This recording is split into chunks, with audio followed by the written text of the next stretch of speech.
దేవునికి మహిమ కలుగునుగాక. క్రీస్తునందు ప్రేమైన దేవుని సంఘమా, మరొక పర్యాయం బైబిల్ స్టడీ కార్యక్రమంలో అపోస్తలుల కార్యముల గ్రంథమును ధ్యానం చేయటానికి మనమందరం దేవుని సన్నిధికి కూడి వచ్చి ఉన్నాం. గత కొద్ది వారాలుగా దేవుడు తన ఆత్మ సహాయం ద్వారా పరిశుద్ధ లేఖనాలను మనకు వివరిస్తూ ఉన్నాడు.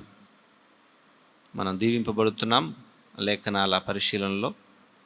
ఈ రాత్రి కూడా దేవుని యొక్క వాక్యమును మనం ధ్యానం చేయటానికి ముందుగా ప్రార్థన ద్వారా నేటి కార్యక్రమాన్ని ప్రారంభించుకొని 1 లేదా 2 కీర్తనలు పాడి ఆ తదుపరి మనం బైబిల్ అధ్యయనంలోనికి వెళ్దాం. అందరం తలలు వంచుదాం, కళ్ళు మూసుకొని ప్రార్థనలో ఏకీభవించుదాం.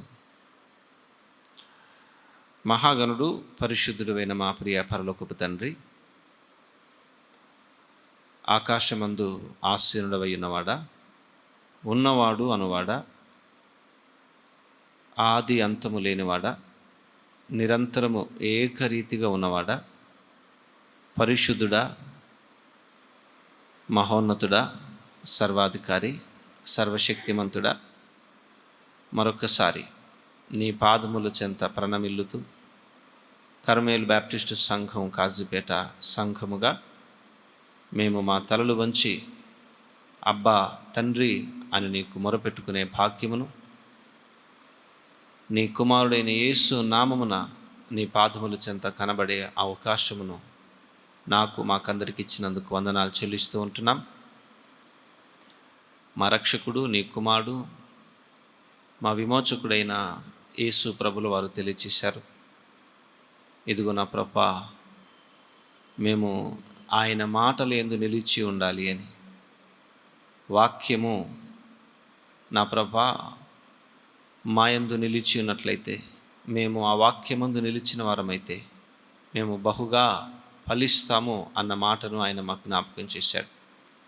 కాబట్టి ఆయన మాకు ఇచ్చినటువంటి ఆజ్ఞను బట్టి పరిశుద్ధ లేఖనాలలోనికి నా ప్రభా నీ పిల్లలుగా మేము తొంగి చూడటానికి ఈ రాత్రి కూడా మేము సమకూడుతున్నాం. మాతో మీ సన్నిధి ఉంచండి, నీ సత్యవాక్యమును మాకు ఉపదేశించండి.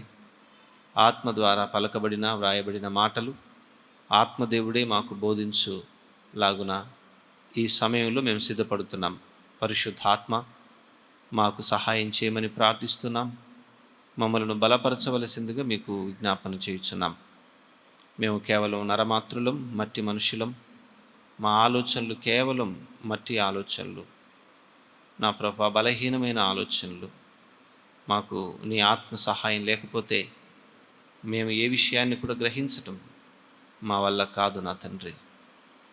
కాబట్టి నా ప్రభా నీ సహాయం కోరుకుంటున్నాం. ఈ రాత్రి వేళ మీ సన్నిధిని మాకు అనుగ్రహించి మాతో మాట్లాడమని బ్రతిమాలుతున్నాను. ఆసక్తితో చాలామంది కూడి వస్తున్నారు నైనా. ప్రతి హృదయమును మీరు తృప్తిపరుస్తూ పరిశుద్ధ లేఖనాల మర్మాలను ప్రభా వారికి విషదపరుస్తూ ఉన్నందుకై మీ కృతజ్ఞతలు. నా ప్రభా, మరి చెప్పబడుతున్న ప్రతి మాట, వినబడుతున్న ప్రతి బోధ నా తండ్రి నీ మహిమార్థమై నీ ప్రియ బిడ్డలు గ్రహించగలుగుటకై నా ప్రభా మీరు ఉపదేశించమని బ్రతిమాలుతుంటున్నాను. ఆ రీతిగానే నైనా మరి ప్రయాణంలో ఉంటున్నట్టు మార్గమధ్యములో ఉంటున్నటువంటి వారందరినీ క్షేమముగా తోడుకొని రండి. నీ మాటలపై శ్రద్ధ ఆసక్తులతో వారు చేరుతుంటుండగా వారిని బలపరచమని ప్రార్థిస్తున్నాం. సంఘములో కార్యక్రమముల విషయమై మీకు వందనాలు. సంఘములో ఉన్న అవసరముల నిమిత్తమై మీకు వందనాలు.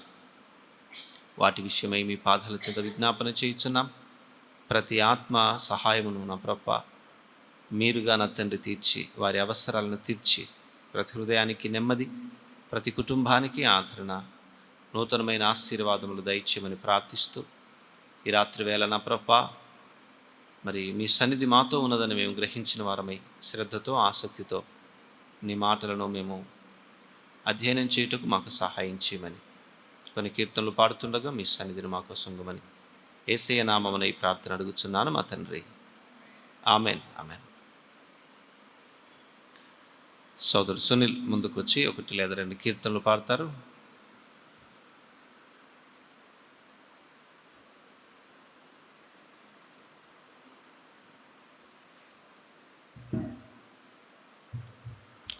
దేవుని నామానికి స్తోత్రం అండి. మొదటిగా 165వ పాట సుగుణాల సంపన్నుడు అనే పాట పాడుకో. సుగుణాల సంపన్నుడా, స్తుతిగానాల వారసుడా, జీవింతును నిత్యము నీ నీడలో, ఆస్వాదింతును నీ మాటల మకరందము, జీవింతును నిత్యము నీ నీడలో, ఆస్వాదింతును నీ మాటల మకరందము. సుగుణాల సంపన్నుడా, యేసయ్య నీతో జీవించగానే నా బ్రతుకుగా మారేనులే. యేసయ్య నీతో జీవించగానే నా బ్రతుకుగా మారేనులే. నాట్యమాడేను నా అంతరంగము, ఇది రక్షణానంద భాగ్యమే. నాట్యమాడేను నా అంతరంగము, ఇది రక్షణానంద భాగ్యమే. సుగుణాల సంపన్నుడా, యేసయ్య నిన్ను వెన్నంటగానే ఆజ్ఞల మార్గము కనిపించెనే.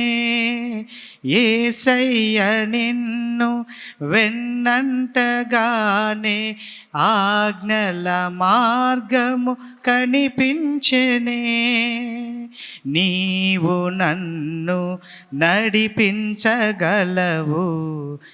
నేను నడవవలసిన త్రోవలో. నీవు నన్ను నడిపించగలవు,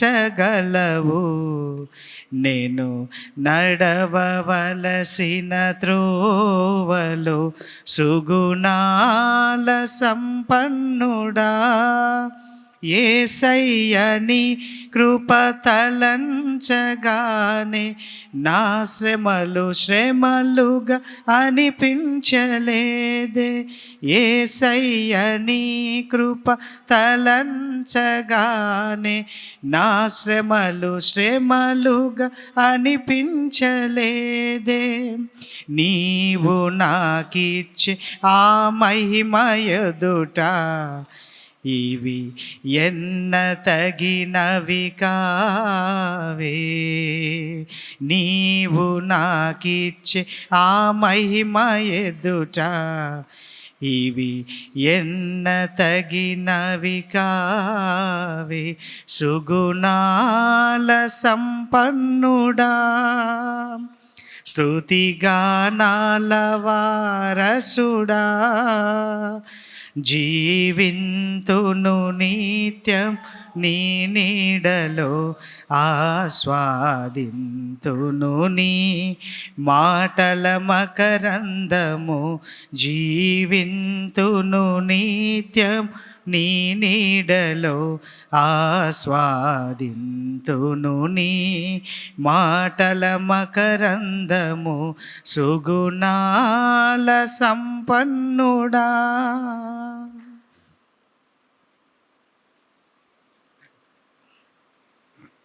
అలాగే 308వ పాట జీవితంలో నీలా ఉండాలనే పాట పాడు. 308. జీవితంలో నీలా ఉండాలని యేసు నాలో ఎంతో ఆశ ఉన్నది. జీవితంలో నీలా ఉండాలని యేసు నాలో ఎంతో ఆశ ఉన్నది.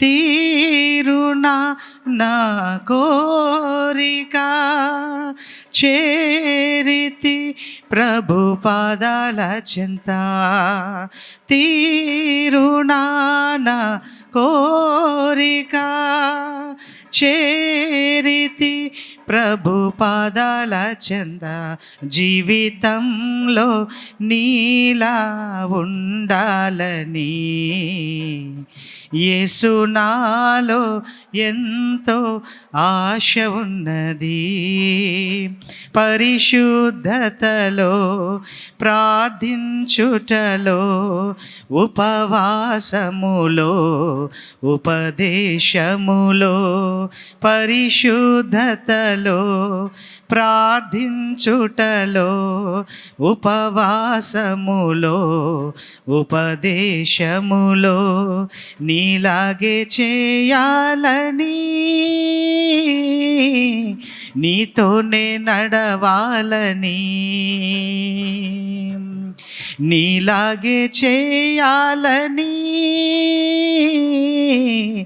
నీతోనే నడవాలని నీలాగే చేసి నీతోనే నడచి నీ దరికి చేరాలని ఓ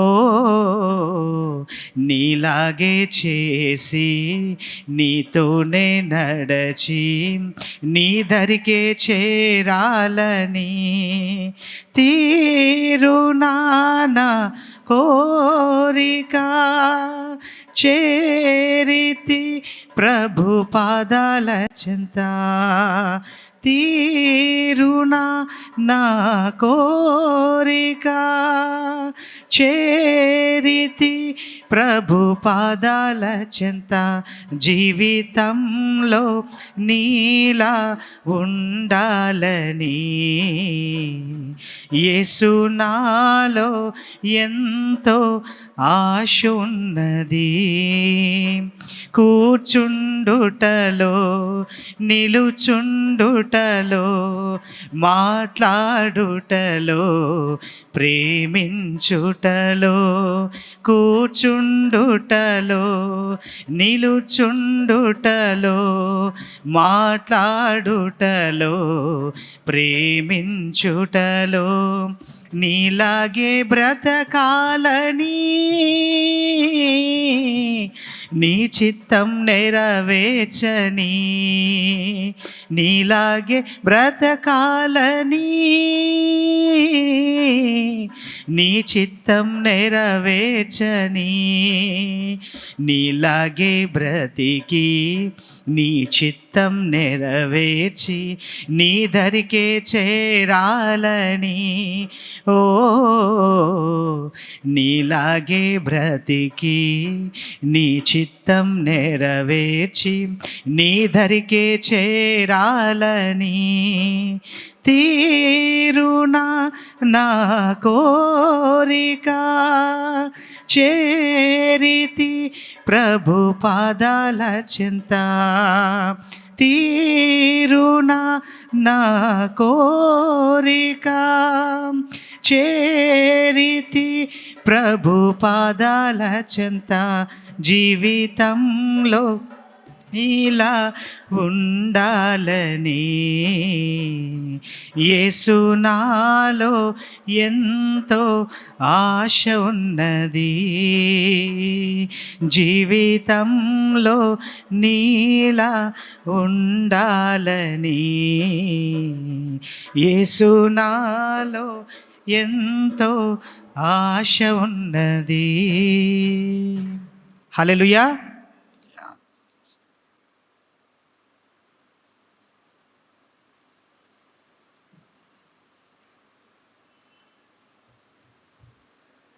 మంచిది. ప్రియమైన దేవుని సంఘమా,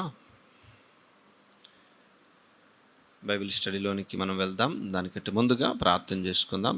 పరిశుద్ధాత్మ దేవుని సహాయం కోరుతూ పరిశుద్ధ గ్రంథంలోని తలంపులను నేర్చుకొనబోతుండగా ఆత్మదేవుని సహాయం కోరుతూ మనమందరం కూడా దేవుని వేడుకుందాం. తలలు వంచి కళ్ళు మూసుకునే ప్రార్థనలో మనమందరం ఏకీభవిస్తుంటుండగా సోదరులు బ్యాంక్ ప్రభాకర్ గారు ముందుకు వచ్చి ప్రార్థనలు నడిపించవలసిందిగా కోరుతున్నాను. క్లుప్తంగా 2 మాటలు.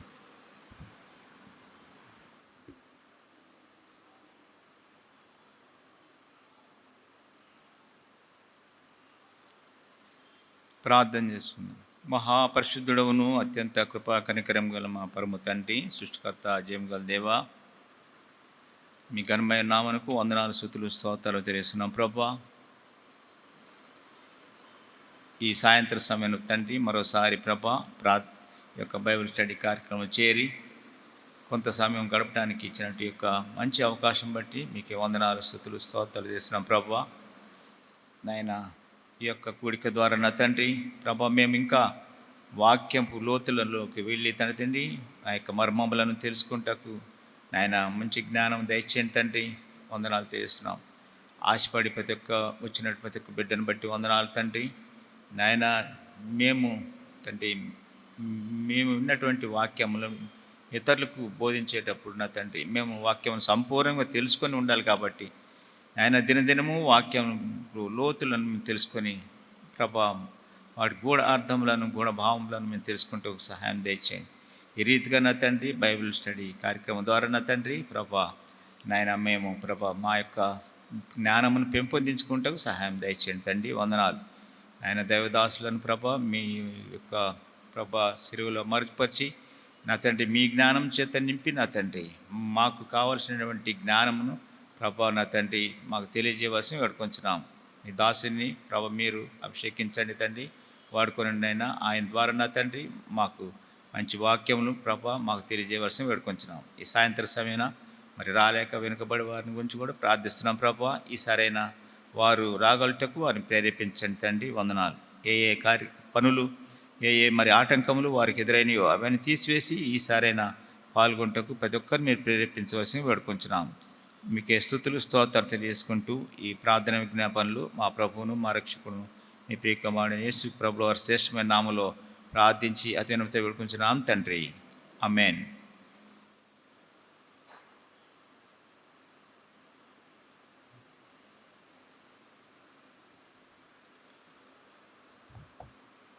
బైబిల్ స్టడీ కార్యక్రమమును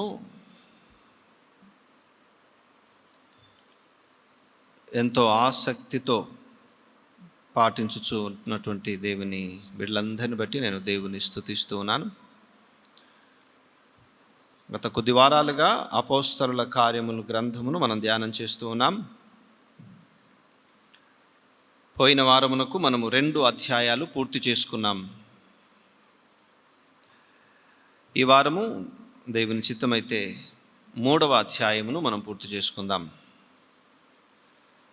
అపోస్తలుల కార్యముల గ్రంథం 3వ అధ్యాయం. ఈ 3-4 అధ్యాయాలలో ప్రాముఖ్యంగా నొక్కి చెప్పబడినటువంటి అంశం ఏమిటంటే ప్రభు అయిన యేసు నామము. ఈ 2 అధ్యాయాల్లో నొక్కి చెప్పబడిన అంశం యేసు నామం. మీరు 3వ అధ్యాయం 6వ వచనం, 16వ వచనం, 4వ అధ్యాయం 7వ వచనం, 10వ వచనం, 12వ వచనం, 17, 18 వచనాలు మరియు 30వ వచనాలను కనుక మీరు గమనిస్తే ఈ 2 అధ్యాయాలలో ప్రాముఖ్యమైనటువంటి అంశముగా యేసు నామం ఉన్నట్టుగా మనకు అర్థమవుతుంది. నామము అనగా పేరు. పేరు ఒక వ్యక్తిని గుర్తించడానికి మాత్రమే కాదు, కానీ ఒక వ్యక్తి యొక్క అధికారాన్ని, ఒక వ్యక్తి యొక్క శక్తిని, ఒక వ్యక్తి యొక్క సామర్థ్యాన్ని గుర్తించడానికి కూడా వాడతారు. ఉదాహరణకి ఎవరైనా ఆఫీసర్స్ కానీ పెద్దవారు కానీ మీరు వెళ్ళు నేను చెప్పానని చెప్పుకోండి అన్నారనుకోండి, ఆ మాట విన్నాడు. ఉదాహరణకి ఒక ప్రధానమంత్రి అన్నాడు నా పేరు చెప్పుపో అన్నాడు, ఒక అధికారి అన్నాడు నా పేరు చెప్పుపో అన్నాడు. ఆ పేరును రిసీవ్ చేసుకున్నటువంటి వ్యక్తి ఖచ్చితంగా లోబడవలసిన అవసరత ఉంటుంది. ఎందుకంటే చెప్పిన వ్యక్తి సామాన్యుడు కాదు. ఆ చెప్పినటువంటి వ్యక్తి యొక్క అధికారం కానీ, సామర్థ్యం కానీ, శక్తి కానీ సామాన్యమైనది కాదు. తప్పకుండా లోబడవలసిందే అనే విషయం మనకు అర్థమవుతుంది. కాబట్టి పేరు అనేది కేవలం ఒక వ్యక్తి యొక్క గుర్తింపుకు మాత్రమే కాదు, అది అధికారానికి గుర్తుగా ఉంది. ఒకవేళ నా పేరు చెప్పుకోండి అని నేను అన్నాను అనుకోండి, మీతో ఎవరితో అన్నా నవ్వుకుంటారు. ఎందుకంటే నా పేరుకి ఏ అధికారం కానీ గుర్తింపు కానీ లేదు. ఈ బయటికి వెళ్ళి వీధిలో ఫలానా వ్యక్తి అని ఎవరైనా మీరు పేరు చెప్పారనుకోండి, ఏ ప్రయోజనం ఉండదు. కానీ యేసయ్య నామము ఎలాంటి నామం? మత్తయి సువార్త 28వ అధ్యాయం 18వ వచనం. 28వ అధ్యాయం 18వ వచనం. అయితే యేసు వారి యొద్దకు వచ్చి, పరలోకమందును భూమి మీదను నాకు సర్వ అధికారము ఇవ్వబడి ఉన్నది. సర్వ అధికారము కలిగిన నామము యేసునామం. సర్వ అధికారము కలిగిన యేసునామం. ఫిలిప్పీలకు రాసిన పత్రిక 2వ అధ్యాయం 9 నుంచి 11 వచనాలు. ఫిలిప్పీలకు రాసిన పత్రిక 2వ అధ్యాయం 9 నుండి 11 వచనాలు. అందుచేత పరలోకమందున్న వారిలో కానీ, భూమి మీద ఉన్న వారిలో కానీ, భూమి క్రింద ఉన్న వారిలో కానీ ప్రతి వాని మోకాలును ఆ యేసు నామమున వంగునట్లును, ప్రతి వాని నాలుకయు తండ్రి అయిన దేవుని మహిమార్థమై యేసు క్రీస్తు ప్రభువు అని ఒప్పుకొనున్నట్లు దేవుడు ఆయనను హెచ్చించి ప్రతి నామమునకు పైనామమును ఆయనకు అనుగ్రహించెను. యేసయ్య నామము సర్వ అధికారము కలిగిన నామము. యేసయ్య నామము అన్ని నామముల కంటే పైనామం. దేవుని బిడ్డలారా, అన్ని నామముల కన్నా పైనామము యేసు నామం. ఈ యేసయ్య నామముకున్నటువంటి శక్తి అలాంటిది. కాబట్టి మనలో ప్రతి ఒక్కరూ కూడా విధేయత చూపగలిగిన, ఆరాధన చేయగలిగినటువంటి నామం. రెండవదిగా విధేయత చూపించవలసిన, ఆరాధించవలసిన నామం యేసునామం. కాబట్టి ఈ 2 అధ్యాయాలలో ఈ నామమును గూర్చినటువంటి విశేషతను మరి భక్తుడైనటువంటి పేతురు గారు అక్కడ ఉన్నటువంటి యూదులతో మాట్లాడటం మనం గమనిస్తాం. ఆ యూదులకు యేసు నామం యొక్క శక్తిని ఆయన వివరిస్తూ ఉంటున్నాడు. మీరు కనుక చూస్తే ఆ యేసు నామమును వారి దగ్గరికి తీసుకొని వెళ్ళినటువంటి విధానం 25వ వచనం 3వ అధ్యాయంలో, అపోస్తలుల కార్యములు 3వ అధ్యాయం 25వ వచనంలో ఆ ప్రవక్తలు అబ్రహాముతో, ఆ తర్వాత నీ సంతానమందు భూలోకమందున వంశములన్నీ ఆశీర్వదింపబడినని చెప్పి మీ పితరులతో అని మాట్లాడుతున్నాడు. యేసుక్రీస్తు నామమును వారికి పరిచయం చేయటానికి భక్తుడైనటువంటి పేతురు గారు, ప్రవక్తలు మీ పితరులై ఉన్నారు, మీ పితరులైన ప్రవక్తలు ఈయన నామమును గురించి ప్రవచించారు అనే విశేషతను ఆయన అక్కడ వివరిస్తున్నాడు, ఎక్స్ప్లెయిన్ చేస్తున్నాడు. ఆ తర్వాత 18వ వచనం నుండి 21వ వచనం వరకు చూస్తే ప్రవక్తల నోట అని రెఫర్ చేస్తూ మాట్లాడతాడు. ఆ ప్రవక్తలు ఎవరంటే ఈ యూదులకు పితరులు. కాబట్టి వారి నోట పలకబడిన రీతిగా ఈ మెస్సయ్య వచ్చాడు, ఈ నామం ఎవరిదో కాదు, మీ పితరులు, మా పితరులు, మన పితరులైన ప్రవక్తలు ప్రవచించిన నామము అనే ఆధారాలను అక్కడున్నటువంటి యూదులకు తెలియచేస్తూ యేసయ్య యొక్క నామ గొప్పతనమును ఆయన వివరించే ప్రయత్నం చేస్తున్నాడు. కాబట్టి ఈ 3వ అధ్యాయం ప్రాముఖ్యంగా యేసు నామమును గూర్చిన విశేషమును వివరించేటువంటి అధ్యాయంగా మనకు కనబడుతుంది. 4వ అధ్యాయం కూడా దయచేసి గమనించండి. ఇప్పటి వరకు నేను మీకు పరిచయం చేస్తున్నాను, what we are going to learn. మనం ఏం నేర్చుకోబోతున్నాం? యేసు నామమును గురించి మనము నేర్చుకోబోతుంటున్నాం దేవుని బిడ్డలారా. కాబట్టి ఈ ప్రక్రియలో, యేసు నామమును వివరించేటువంటి ఈ ప్రక్రియలో పేతురు గారు మరి లేకపోతే ఈ యొక్క అధ్యాయంలో 3 స్టెప్స్ మనకు కనబడతాయి. 3 ప్రత్యేకమైనటువంటి మెట్లు మనకు కనబడతాయి. ప్రతి మెట్టులో కూడా యేసేను గూర్చి మరి తెలపబడటం మనం గమనిస్తాం. మొదటి మెట్టు ఏంటంటే ఆశ్చర్యపరిచిన యేసునామం. మొదటి మెట్టు ఆశ్చర్యపరిచిన యేసునామం. 1 నుండి 10 వచనాల వరకు ఆశ్చర్యపరిచిన యేసునామం. రెండవ మెట్టు అనుమానాలను నివృత్తి చేసిన యేసునామం. రెండవ మెట్టు అనుమానాలను నివృత్తి చేసిన యేసునామం. మూడవ మెట్టు అందరికీ రక్షణ కలిగించిన యేసునామం. అందరికీ రక్షణ కలిగించిన యేసునామం. ఈ 3 మెట్లు, ఈ 3వ అధ్యాయం 17వ వచనం నుండి 4వ అధ్యాయం 4వ వచనం వరకు 3వ మెట్టు రాసుకోండి రెఫరెన్స్. కాబట్టి 2వ మెట్టుకు రెఫరెన్స్ 3వ అధ్యాయము 11 నుండి 16 వచనాలు. ఆ యొక్క అనుమానాలను నివృత్తి చేసిన యేసునామం. 3వ మెట్టు అందరికీ రక్షణ కలిగించే యేసునామం. 3వ అధ్యాయం 17వ వచనం నుండి 4వ అధ్యాయము 4వ వచనం వరకు. కాబట్టి సాధ్యమైనంత మేర ఈ 3 మెట్లను మనం ఈరోజు పరిశీలన చేద్దాం దేవుని బిడ్డలారా. ముందుగా ఆశ్చర్యపరిచిన, లేకపోతే అక్కడ ఒక వారి కంటికి ఒక విచిత్రమైన దృశ్యాన్ని ప్రదర్శింపజేసిన యేసునామమును మనం చూద్దాం. అక్కడ పేతురు, యోహానులు ఏం చేస్తున్నారో మనకు కనబడుతుంది. 2వ అధ్యాయంలో మనం పోయిన వారం చూసాం. పునరుత్థానుడైనటువంటి ప్రభు తాను వాగ్దానం చేసిన రీతిగా పరిశుద్ధాత్మను పంపించాడు. పరిశుద్ధాత్మను పొందినటువంటి ఆనాటి అపోస్తలులు, ఆదిమ విశ్వాసులు, ప్రారంభ క్రైస్తవులు అనేక రకాలైన భాషలలో, ఇతరుల భాషలలో వారికి దేవుని మహిమను వివరించారు. అది చూచి వాళ్ళు ఆశ్చర్యపోయారు. ఇదిగో మేము మాట్లాడుతున్నది మత్తులమై ఉండి కాదు, కానీ ఆనాడు దేవుడు వాగ్దానం చేసిన రీతిగా ఈనాడు ఇదిగో యేసయ్య నామమున మాకు పరిశుద్ధాత్ముడు సహాయం చేస్తున్నాడు. ఆయన మమ్మల్ని ఆవరించాడు. ఆ ఆత్మదేవుని సహాయం వల్లనే మేము ఇలాగూ మాట్లాడుతున్నాము. ఆ యేసయ్య ఎవరో కాదు, మీరందరూ చంపినటువంటి వాడే.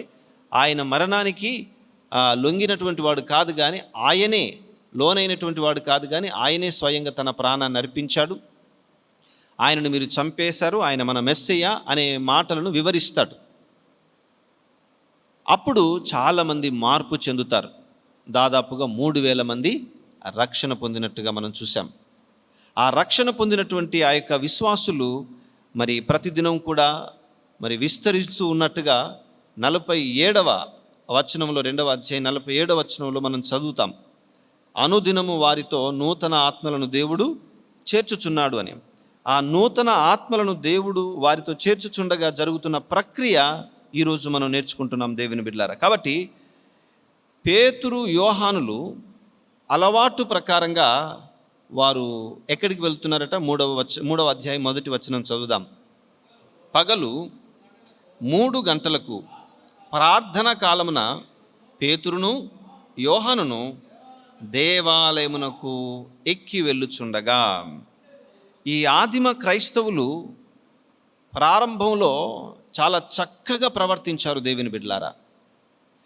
ఎంత చక్కగా ప్రవర్తించారు అనంటే, దేవుడు వారికి ఇచ్చినటువంటి, పితరుల ద్వారా వారికి ఇచ్చినటువంటి ఆ లేఖనాలలో ఏవైతే ఉన్నాయో వాటిని వీరు అవలంబిస్తున్నట్టుగా అక్కడున్నటువంటి యూదులకు కనబడ్డారు. దినమునకు 3 సార్లు ప్రార్థన, అది యూదుల క్రమము. అది ఆదిమ విశ్వాసులు కూడా ఆచరించినటువంటి క్రమం. మీరు దినమునకు 3 సార్లు ప్రార్థన చేయాలనేటువంటి మాటలను కీర్తనల గ్రంథం 55:17లో చూస్తారు. మీరు చదవక్కర్లేదు, రాసుకోనండి. దానియేలు గ్రంథం 6వ అధ్యాయం 10వ వచనంలో మనం చూస్తాం. ఆ ప్రకారమే మరి అపోస్తుల కార్యం 10వ అధ్యాయం 30వ వచనంలో కూడా పేతురు ప్రార్థన చేస్తున్న సమయాన్ని మనం గమనిస్తాం. కాబట్టి ప్రియమైనటువంటి దేవుని బిడ్డలారా, ఆ ఆదిమ క్రైస్తవులు ముమ్మారు ప్రార్థన చేసేటువంటి యూదుల ఆ యొక్క సంస్కారమును, లేకపోతే ఆచారమును గౌరవిస్తూ వారు దేవాలయంలోనికి వెళ్తున్నారు. అందులో పేతురు, యోహానులు కూడా ఉన్నారు ప్రియమైనటువంటి దేవుని బిడ్డలారా. కాబట్టి వారు అలా వెళుతూ ఉండగా అనేటువంటి మాటను మనం చూస్తాం. పేతురు, యోహానులు వారు పాత నిబంధన గ్రంథములోని ప్రార్థన సమయములను పాటిస్తున్నట్టు కనబడుతుంది. రెండవదిగా వారు కలిసి వెళుతున్నట్టుగా కనబడుతుంది. పేతురు యోహానులకు ఉన్నటువంటి ఈ యొక్క అనుబంధం ఇప్పటిది కాదు దేవుని బిడ్డలారా. వారు ఎక్కడ కూడా ఇద్దరుగా కనబడతారు. చాలా సందర్భాల్లో నేను కొన్ని విషయాలను మీకు జ్ఞాపకం చేస్తాను. లూకా 5:10 పేతురు యోహానులు ఇద్దరు కలిసి చేపలు పడుతుండగా అన్నట్టుగా ఆ దృశ్యాన్ని మనం అక్కడ గమనిస్తాం. వారిద్దరూ చేపలు పట్టే సమయంలో ఒక దగ్గర కనబడతారు. లూకా 22:8 యేసుక్రీస్తు ప్రభు కొరకు ఆ మేడ గదిలో ఆయన చెప్పినట్టుగా పస్కాను సిద్ధపరిచిన వారుగా వీరిద్దరూ మనకు కనబడతారు దేవుని బిడ్డలారా. ఆ తర్వాత యోహాను 20:3-4 పునరుత్థానుడైన యేసుక్రీస్తు ప్రభు ఆయన లేచాడు అని మగ్దలేనే మరియా ఇతర స్త్రీలు చెప్పినప్పుడు ముందుగా సమాధి యొద్దకు పరిగెత్తిన వారిలో వీరిద్దరూ కలిసి పరిగెడతారు దేవుని బిడ్డలారా. పేతురు యోహానులు కలిసి వెళ్ళినట్టుగా మనం చూస్తాం. ఆ తర్వాత వీరిద్దరూ సమరయ పట్టణానికి కూడా వెళ్ళి అక్కడ ఉన్నటువంటి నూతన విశ్వాసులను దర్శించి వారిని బలపరిచిన అనుభవం అపోస్తుల కార్యం 8:14 మనం చూస్తాం. కాబట్టి కలిసి వారు దేవాలయంలోనికి వెళ్ళారు, కలిసి పరిచర్య చేశారు, కలిసి వారు దేవుని కొరకు నిలబడ్డట్టుగా మనకు కనబడుతుంది. ఒకప్పుడు శిష్యులు అంటే ఎలా ఉండేవారు అంటే ఎవరు గొప్ప అనుకునేవారు. ఈ శిష్యులలో ఒకప్పుడు ఎవరు గొప్ప అనేటువంటి ఆలోచన వచ్చినప్పుడు యేసుక్రీస్తు ప్రభు చాలా సంగతులను వారికి వివరించాల్సి వచ్చింది. నేను దేవుడినై ఉండి కూడా, దేవుని కుమారునై ఉండి కూడా నేను పరిచారము చేయించుకోవటానికి రాలేదు, కానీ పరిచారం చేయటానికి వచ్చాను. నేను సేవ చేయటానికి వచ్చాను, పని చేయటానికి వచ్చాను. ఎవరైతే నా శిష్యులుగా మీరు పిలువబడతారో వారు ఖచ్చితంగా పని చేయువారై ఉండాలి, దాసులై ఉండాలి, పరిచారకులై ఉండాలి. మీరు గొప్ప అనేటువంటి ఆలోచన మీ మదిలో నుండి తీసేయాలి.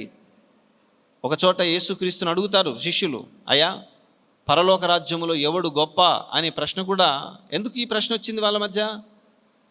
వాళ్ళలో ఉంది ఎవరు ముందుంటారు, ఎవరు వెనుక ఉంటారు అనేటువంటి ఆలోచన వారికి ముందుగా ఉండింది. అప్పుడు యేసుక్రీస్తు ప్రభు అన్నాడు, పలానా వాళ్ళు ముందుంటారు అని. అవునండి? అనలేదండి. అసలు ఎవరు పరలోకములో ముందుంటారన్న ఆలోచన కాదు, పరలోకానికి ఎవరు ప్రవేశిస్తారో అది ఆలోచన చేయండి అన్నాడు. అప్పుడు ఒక చిన్న పిల్లవాడిని పిలిచి, మనసు మారి ఈ చిన్న పిల్లవాని వారు అయితే తప్ప మీరు పరలోక రాజ్యంలో ప్రవేశించరు అన్నాడు. ప్రవేశమే అంత కష్టమైతే ప్రవేశించిన తర్వాత గమనించాలి దేవుని బిడ్డలారా. ఒకప్పుడు శిష్యులు ఇలా తగులాడుకునేవారు, కానీ ఎప్పుడైతే పరిశుద్ధాత్ముడు వారిలోనికి వచ్చాడో, వారిని నింపాడో, ఎప్పుడైతే పరిశుద్ధాత్ముడు వారిని తన ఆధీనంలోనికి తీసుకున్నాడో, వారు గొప్ప చిన్న తారతమ్యం లేకుండా అందరూ కలిసి పనిచేశారు దేవుని బిడ్డలారా. పండితుల ప్రకారం శిష్యులలో పెద్దవాడు పేతురు, పండితుల ప్రకారం శిష్యులలో చిన్నవాడు యోహాను. కాబట్టి పెద్దవాడు చిన్నవాడు కలిసి పని చేస్తున్నారు, పరిచర్య చేస్తున్నారు దేవుని బిడ్డలారా. 133వ కీర్తనలో మనం చూస్తాం, సహోదరులు ఐక్యత కలిగి నివసించుట ఎంత మేలు, ఎంత మనోహరము. కాబట్టి ఆ రీతిగా వారందరూ కలిసి పనిచేయటం మనం ఇక్కడ గమనిస్తూ ఉంటున్నాం. వారు దేవాలయంలోనికి వెళుతుండగా ఏం జరుగుతుంది? ఆ దేవాలయం దగ్గర మెట్లు ఉంటాయి. అయితే ఒకడు ప్రతిరోజు కొంతమంది చేత మోయబడతాడట, అక్కడ తీసుకొని రాబడతాడు. ఆ తర్వాత సాయంకాలం రాగానే మళ్ళీ కొంతమంది వస్తారు, వాడిని ఎత్తుకొని పోతారు. ఎందుకు తీసుకొస్తారు, ఎందుకు ఎత్తుకొని పోతారంటే అతనికి నడవలేడు, కాళ్ళు లేనటువంటి వాడు, అంటే కుంటివాడు. 2వ అధ్యాయం 3వ వచనం, పుట్టినది మొదలుకొని కుంటివాడైన ఒక మనుష్యుడు మోసుకొని పోబడిచుండెను. పుట్టినది మొదలుకొని కుంటివాడు, by birth he was a lame man. అతడు ఒక బలహీనుడు, కుంటివాడు. అలాంటి ఒక బలహీనుణ్ణి రోజు కొంతమంది తీసుకొని వస్తారు, తీసుకొని వెళ్తారు. ప్రేమటువంటి దేవుని బిడ్డలారా, అలాంటి వ్యక్తి వచ్చే పోయే వారందరినీ ఆ మెట్ల మీద కూర్చొని ఏమడుక్కుంటాడు? భిక్షం అడుక్కుంటాడు దేవుని బిడ్డలారా. అతడు తన యొద్దకు ఎవరు అతని కనబడ్డ చేయి చాపుతాడు, చేయి చాపి అడుక్కుంటాడు దేవుని బిడ్డలారా. కాబట్టి ఇతడు అక్కడ కూర్చున్నాడు. ఈ పేతురు యోహాన్లు అక్కడి నుంచి వెళుతున్నారు. అప్పుడు ఏం జరిగిందట? వాడు దేవాలయంలోనికి వెళ్ళు వారిని భిక్షం అడుక్కుంటూ కొందరు ప్రతిదినం వారిని శృంగారము దేవాలయపు ద్వారమునొద్ద ఉంచుచూ వచ్చిరి. పేతురు యోహాను దేవాలయంలో ప్రవేశించబోనప్పుడు వాడు చూచి భిక్షమడగగా వీళ్ళను కూడా అతడు చూచాడు. సాధారణంగా అందరిని అడిగినట్టే ఏమడుక్కున్నాడు? భిక్షం అడుక్కున్నాడు. దేవుని బిడ్డలారా, అతడు అడుక్కునేవాడు కాబట్టి అడుక్కున్నాడు. అతడు అడుక్కుంటూ ఉన్నాడు. అతడు అడుక్కుంటూ ఉంటే ఇక్కడ పేతురు గారు అతన్ని చూశాడు. పేతురు గారు అతన్ని చూచి ఏమంటున్నాడు? మా తట్టు చూడుము అనిరి. అప్పుడు వాడు వారి యొద్ద ఏమైనా దొరుకునని కనిపెట్టుచు వారి యందు లక్ష్యముంచెను. ఏమైనా దొరుకును అనంటే డబ్బు, ఇంకా ఏదైనా వస్తువులో పదార్థాలు ఏమైనా పెడతారేమో అనేటువంటి ఆ అవసరముతో ఆశతో ఆయన వారి వైపు చూస్తున్నాడు. అప్పుడేమంటున్నాడు పేతురు గారు? అంతటా పేతురు, వెండి నా దగ్గర లేదు, బంగారము నా యొద్ద లేదు, నా యొద్ద కలిగినదేదో అది నీకు ఇస్తున్నాను. ప్రియమైన దేవుని బిడ్డలారా, అతని ఆశ ధనం, కానీ అతని అవసరము ధనం కాదు. అర్థమవుతుందండి? అతని ఆశ డబ్బు, కానీ అతని అవసరము డబ్బు కాదు. పేతురు యోహాన్లు అతని అవసరమును తీర్చడానికి ఇక్కడ ప్రయత్నం చేస్తున్నారు. బాగా గమనించాలి. అతని అవసరం ఏంటి అంటే, అతని అవసరం మొట్టమొదటిగా రక్షణ, రెండవదిగా స్వస్థత. అతనికి రక్షణ కావాలి, స్వస్థత కావాలి. రక్షణ, స్వస్థత అతని అవసరం కాబట్టి, అతని ఆత్మకు రక్షణ కావాలి, అతని శరీరానికి స్వస్థత కావాలి. కాబట్టి ప్రియమైన దేవుని బిడ్డలారా, ఈ రెండింటిని ధనం ఇవ్వలేదు. మీరు బాగా గమనించండి. Money cannot give these both. అర్థమైందండి? డబ్బు స్వస్థత ఇవ్వలేదు, డబ్బు రక్షణ కూడా ఇవ్వలేదు. కానీ ఈరోజు డబ్బే అందరికీ ప్రధాన ధ్యేయముగా, గురిగా, లక్ష్యంగా కనబడుతుంది. అది చాలా బాధాకరము దేవుని బిడ్డలారా. మనిషికి అవసరమైనవి దేవుడు ఏర్పాటు చేస్తుంటున్నాడు. కాగా క్రీస్తు యేసునందు దేవుడు మీ ప్రతి అవసరమును తన మహదైశ్వర్యమును బట్టి, కానీ మనిషి తన అవసరములను గుర్తిరగకుండా మనుష్యులను, తోటి వారిని చూచి ఇదే నా అవసరం అని అనుకుంటూ ఉన్నాడు. దేవుని బిడ్డలారా, అక్కడ పొరపాటు జరుగుతుంది. డబ్బున్న వాళ్ళని చూసి డబ్బు నా అవసరం అనుకోవటం, ధనవంతులను చూసి ధనం మన అవసరం అనుకోవటం, ఈ లోకములో ఉన్న ఈ భౌతికపరమైనవే మన అవసరాలు అనుకోవటం మన యొక్క అవివేకం, మన బలహీనత అవుతుంది దేవుని బిడ్డలారా. కాబట్టి ఈ వ్యక్తికి ఏదైతే అవసరమో దానినే వారిస్తూ ఉంటున్నారు. ఏమన్నారు? నజరేయుడైన యేసు క్రీస్తు నామమున నడువుము అని చెప్పి వాని కుడి చెయ్యి పట్టుకొని లేవనెత్తెను. వెంటనే వాని పాదములను చీల మండలములను బలము పొందెను. వాడు దిగ్గున లేచి నిలిచి నడిచెను. నడుచుచు గంతులు వేయిచు దేవుని స్తుతించుచు వారితో కూడా దేవాలయములో ప్రవేశించెను. ప్రేమైన దేవుని బిడ్డలారా, బాగా గమనించాలి. ఈ వ్యక్తి రక్షణ పొందవలసిన అవసరం ఉన్నటువంటి మనుష్యుల జీవితాలను సూచిస్తున్నాడు. ఎవరైతే రక్షణ లేకుండా ఉన్నారో ఆ వ్యక్తుల జీవితాలను ఈ వ్యక్తి తన జీవితం ద్వారా మనకు సూచిస్తుంటున్నాడు. దేవుని బిడ్డలారా, ఏంటి అంటే, మొదటిగా అతడు కుంటివాడు.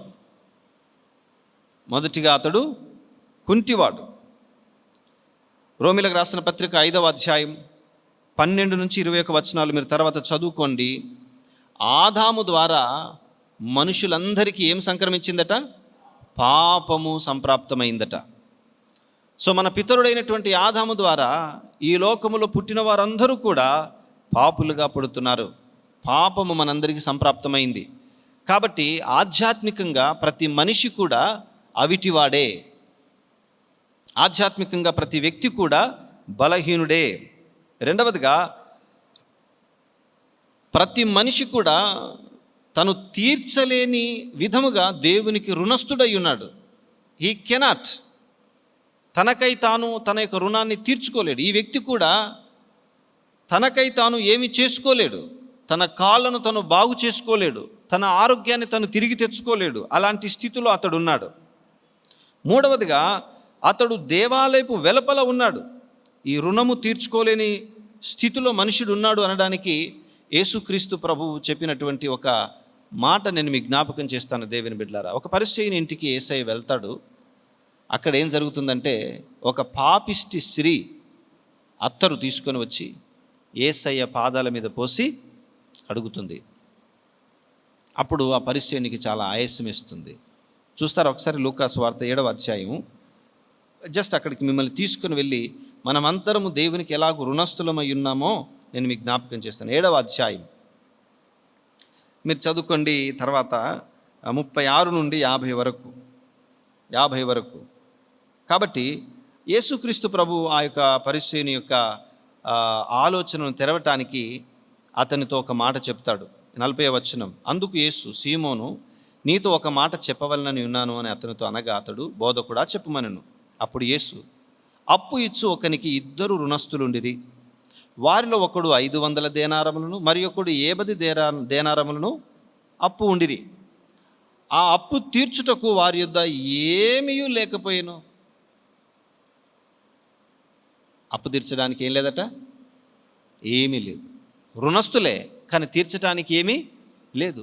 కొంతమంది ఎక్కువ, కొంతమంది తక్కువ, కానీ అందరూ రుణస్థులే, అందరూ తీర్చలేని స్థితిలో ఉన్నవారే. యేసయ్య అంటున్నాడు, మీ ఇద్దరిని క్షమించాను పో అని ఆ యొక్క యజమానుడు చెప్పినప్పుడు ఎవరు ఎక్కువగా ఆ యజమానునికి కృతజ్ఞత కలిగి ఉండాలి? 50 కదా, 50 దేనారములు, 500 దేనారములు అప్పుడున్నవాడే కదా, అతడు ఎక్కువ కృతజ్ఞత చెప్పాలి కదా. ఈ స్త్రీ కూడా అలాంటిదే. ఈమె ఎక్కువ పాపాలు చేసి ఉన్నందువల్ల ఎక్కువ ప్రేమిస్తుంది. కనీసం నువ్వు నాకు నీళ్లు కూడా ఇయ్యలేదు, ఆమె నన్ను ఎంతగా ప్రేమిస్తుందో చూడు అని ఆయన మనసును తెరుస్తాడు దేవుని బిడ్డలారా. నేను ఇక్కడ ఈ సందర్భాన్ని ఎందుకు జ్ఞాపకం చేస్తున్నానంటే, మనుష్యుడు తన యొక్క పాపాలను తీర్చుకోలేని, తన రుణమును తీర్చుకోలేని స్థితిలో ఉన్నాడు. మళ్ళీ ఇప్పుడు అపోస్తల కార్యం దగ్గరికి వచ్చేద్దాం. ప్రియమైన దేవుని బిడ్డలారా, అతడు రుణము తీర్చుకోలేని స్థితిలో ఉన్న మనుషులను సూచిస్తుంటున్నాడు. అతడు దేవాలయము వెలుపల ఉన్నాడు. ఆయనకెప్పుడు దేవాలయము లోనికి వెళ్ళిన అనుభవం లేదు. పాపములో ఉన్నటువంటి మనము కూడా ఒకప్పుడు రక్షణ లేకుండా మనము దేవునికి దూరముగా ఉన్నవారం, దేవాలయమునకు వెలుపల ఉన్నవారం. కానీ కృప ద్వారా మనకు రక్షణ వచ్చింది దేవుని బిడ్డారా. తర్వాత అతని స్వస్థత, అతనికి కలిగినటువంటి స్వస్థత, లేకపోతే అతనికి తీరినటువంటి ఆ యొక్క ఏమంటారంటే ఆ అవసరము ఎవిడెన్సెస్ ఇస్తుంది, రుజువులను ఇస్తుంది. అతడు స్వస్థపరచబడ్డాడు, అతడు బాగు చేయబడ్డాడు, అతడు క్షమింపబడ్డాడు, అతడు నూతనపరచబడ్డాడు అనడానికి కొన్ని రుజువులు అక్కడ మనం చూస్తూ ఉంటున్నాం. 8వ వచనంలో మనం చూసాం కదా, వాడు దిగ్గున లేచి నిలిచెను. అలాంటి వ్యక్తి లేచి నిలుచున్నాడు. ఆ తర్వాత ఏం చేశాడట? అతడు నడిచాడట. నిలుచుట, నడుచుట. ఆ తర్వాత ఏమంటున్నాడు? గంతులు వేయుట. అందరూ గమనిస్తున్నారు. పుట్టుకతో అతడు నిలుచున్నది ఎవరు చూడలేదు, అతడు నడవటం ఎవరు చూడలేదు, గంతులు వేయటం ఎవరు చూడలేదు. ఆ తర్వాత ఏమంటున్నాడు? అతడు దేవుణ్ణి స్తుతించుచు. రక్షణ పొందిన వారి జీవితాలలో ఇవి కనబడతాయి దేవుని బిడ్డలారా. ఖచ్చితంగా రుజువులు అనేటివి ఉంటాయి. రక్షణ అనుభవంలోనికి వచ్చినటువంటి వారి జీవితాలలో పాత జీవితానికి కొత్త జీవితానికి ఖచ్చితంగా వ్యత్యాసం ఉంటుంది. ఆ మార్పు అనేది స్పష్టంగా కనబడుతుంది అని నేను ప్రభు పేరిట మీకు తెలియజేస్తున్నాను దేవుని బిడ్డలారా. అతని యొక్క పరిస్థితి ఎలా ఉంది అని అంటే, రుజువులను ఇచ్చేటువంటి పరిస్థితిగా ఉంది. ఆ తర్వాత అతడు అపోస్తలులతో నిలవబడ్డాడు. 11వ వచనం చూడండి. వాడు పేతురును యోహానును పట్టుకొని ఉండగా ప్రజలందరూ విస్మయముందిరి. ఎక్కడ ఎవరితో నిలుచున్నాడు? పేతురు యోహానులతో నిలుచున్నాడు. లోపల నిలుచున్నాడు, దేవాలయం లోపల నిలుచున్నాడు. రక్షణ పొంది మార్పు చెందినటువంటి వారు, దేవుని చేత స్వస్థత పొందినటువంటి వారు దేవుని పిల్లలతో నిలబడతారు. దేవుని బిడ్డలారా, పరిశుద్ధులతో కలిసి ఉంటారు. దేవుని యొక్క సేవకులతో కలిసి ఉంటారు, పరిచారకులతో కలిసి ఉంటారు. వారు ప్రతినిత్యము వారి వెన్నంటి వారి అడుగులు వేస్తారు దేవుని బిడ్డలారా. ఆ తర్వాత 4వ అధ్యాయం 14వ వచనం చూడండి. అతని గురించిన ఇంకొక ఆశ్చర్యం మనకు కనబడుతుంది. 4వ అధ్యాయం 14వ వచనమా, స్వస్థత పొందిన ఆ మనుష్యుడు వారితో కూడా నిలిచియుండుట చూచి ఏమీ ఎదురు చెప్పలేకపోయిరి. ఈ పరిస్థితి ఎక్కడిది అని అంటే పేతురును యోహానును బంధించిన తర్వాత సన్నివేశం దేవుని బిడ్డలారా. పేతురు యోహాను బంధకాలలో కూడా ఈ వ్యక్తి వారి దగ్గరే నిలుచున్నాడు. Even in the problems, even in the persecution, even in the trials, tests, even in the time of ఏమంటారంటే ఆ యొక్క పర్సిక్యూషన్, ఆ హింసలో కూడా ఇతడు వారితో నిలవబడ్డాడు. కాబట్టి జనులు ఆశ్చర్యపోయారట. చూద్దామా మళ్ళీ 3వ అధ్యాయం 11వ వచనం. వారు పేతురు యోహానును పట్టుకొని ఉండగా, 9వ వచనం చూద్దాం. వాడు నడుచుచు దేవుని స్తుతించుట ప్రజలందరూ చూచి శృంగారమును దేవాలయపు ద్వారమునొద్ద భిక్షం అడుగుకుంటకు కూర్చుండువాడు వీడే అని గుర్తెరిగి వానికి జరిగిన దానిని చూచి విస్మయముతో నిండి పరవశులైరి. కాబట్టి యేసు నామము ఆశ్చర్యాన్ని కలిగించింది. అక్కడున్నటువంటి వారు దాదాపుగా ఎంతమంది ఉన్నారంటే కొన్ని వేల మంది ఉన్నారు దేవుని బిడ్డలారా. 4వ అధ్యాయము 4వ వచనము చూస్తే అక్కడ కొన్ని వేల మంది ఉన్నట్టుగా మనకు కనబడుతుంది. చదువుకోండి చాలు. వేల మందిని ఆశ్చర్యపరిచినటువంటి సన్నివేశం అది, వేల మందిని ఆశ్చర్యపరిచినటువంటి సందర్భం అది. కాబట్టి యేసు నామం మొదటిగా ఆశ్చర్యపరిచిన నామం. యేసు నామం ద్వారా ఒక వ్యక్తి తన బ్రతుకును అనేకులకు ఆశ్చర్యమైన బ్రతుకుగా ప్రదర్శిస్తూ ఉంటున్నాడు. యేసు నామమున దేవుని సేవకులు ఒక భక్తుని ఒక వ్యక్తి యొక్క జీవితాన్ని ఆశ్చర్యమునకు వేదికగా చేస్తూ ఉంటున్నారు. నామము గణపరచబడుతుంది దేవుని బిడ్డలారా. యేసు నామము గణపరచబడుతుంది, ఆశ్చర్యమునకు గురి చేసింది. రెండవదిగా అనుమానాలను నివృత్తి చేసిన యేసు నామం. 11వ వచనం నుండి 16వ వచనం వరకు ఆ అనుమానాలు ఏంటి అంటే 11వ వచనం చూద్దాం ఇప్పుడు. వారు పేతురును యోహానును పట్టుకొని ఉండగా ప్రజలందరూ విస్మయముంది సొలొమోను మంటపములో ఉన్నవారి యొద్దకు గుంపుగా పరిగెత్తుకొని వచ్చిరి.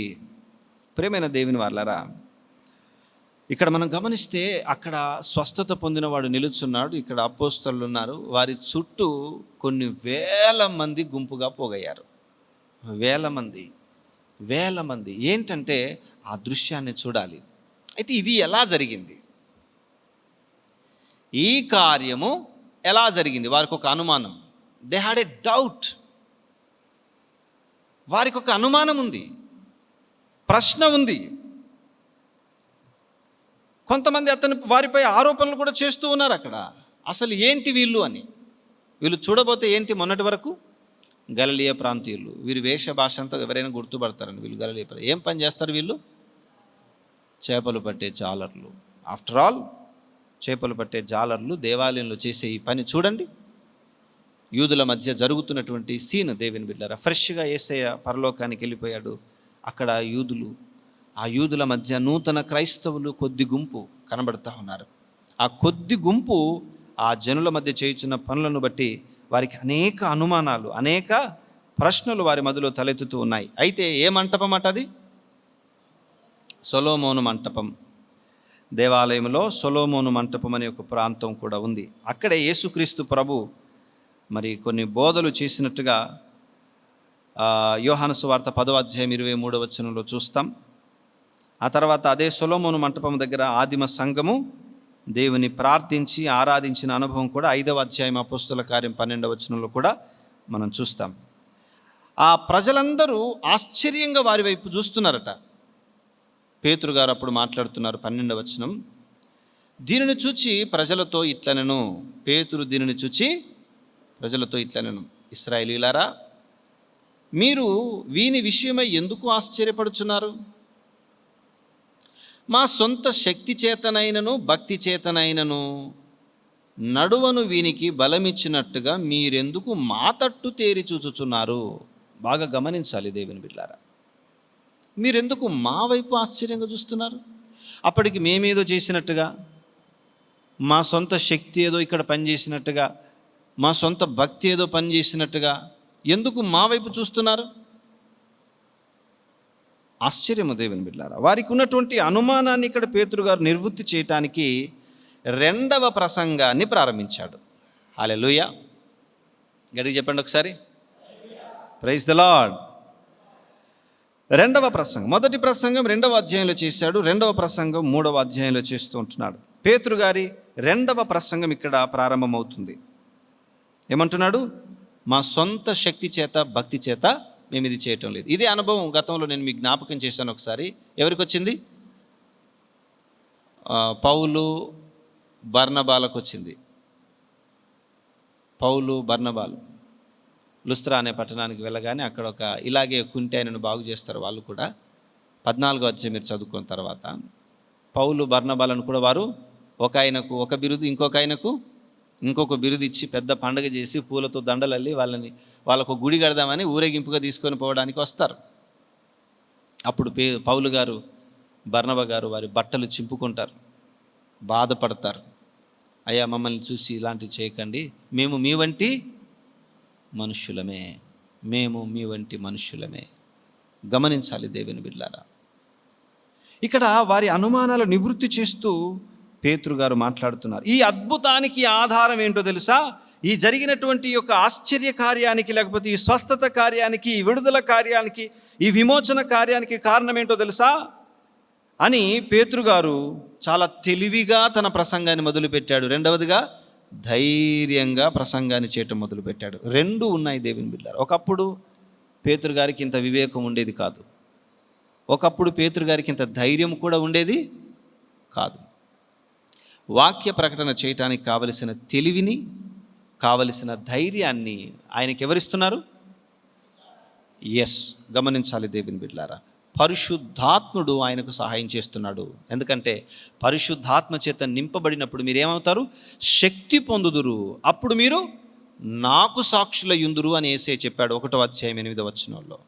When we are filled with the Spirit and we preach the gospel of Jesus Christ boldly and clearly, ఎప్పుడైతే పరిశుద్ధాత్ముడు మనల్ని నింపుతాడో అప్పుడు స్పష్టముగా, ధైర్యముగా దేవుని వాక్యాన్ని బోధిస్తాము. దేవుని బిడ్డలారా, వాక్య ప్రకటన జరుగుతుంది.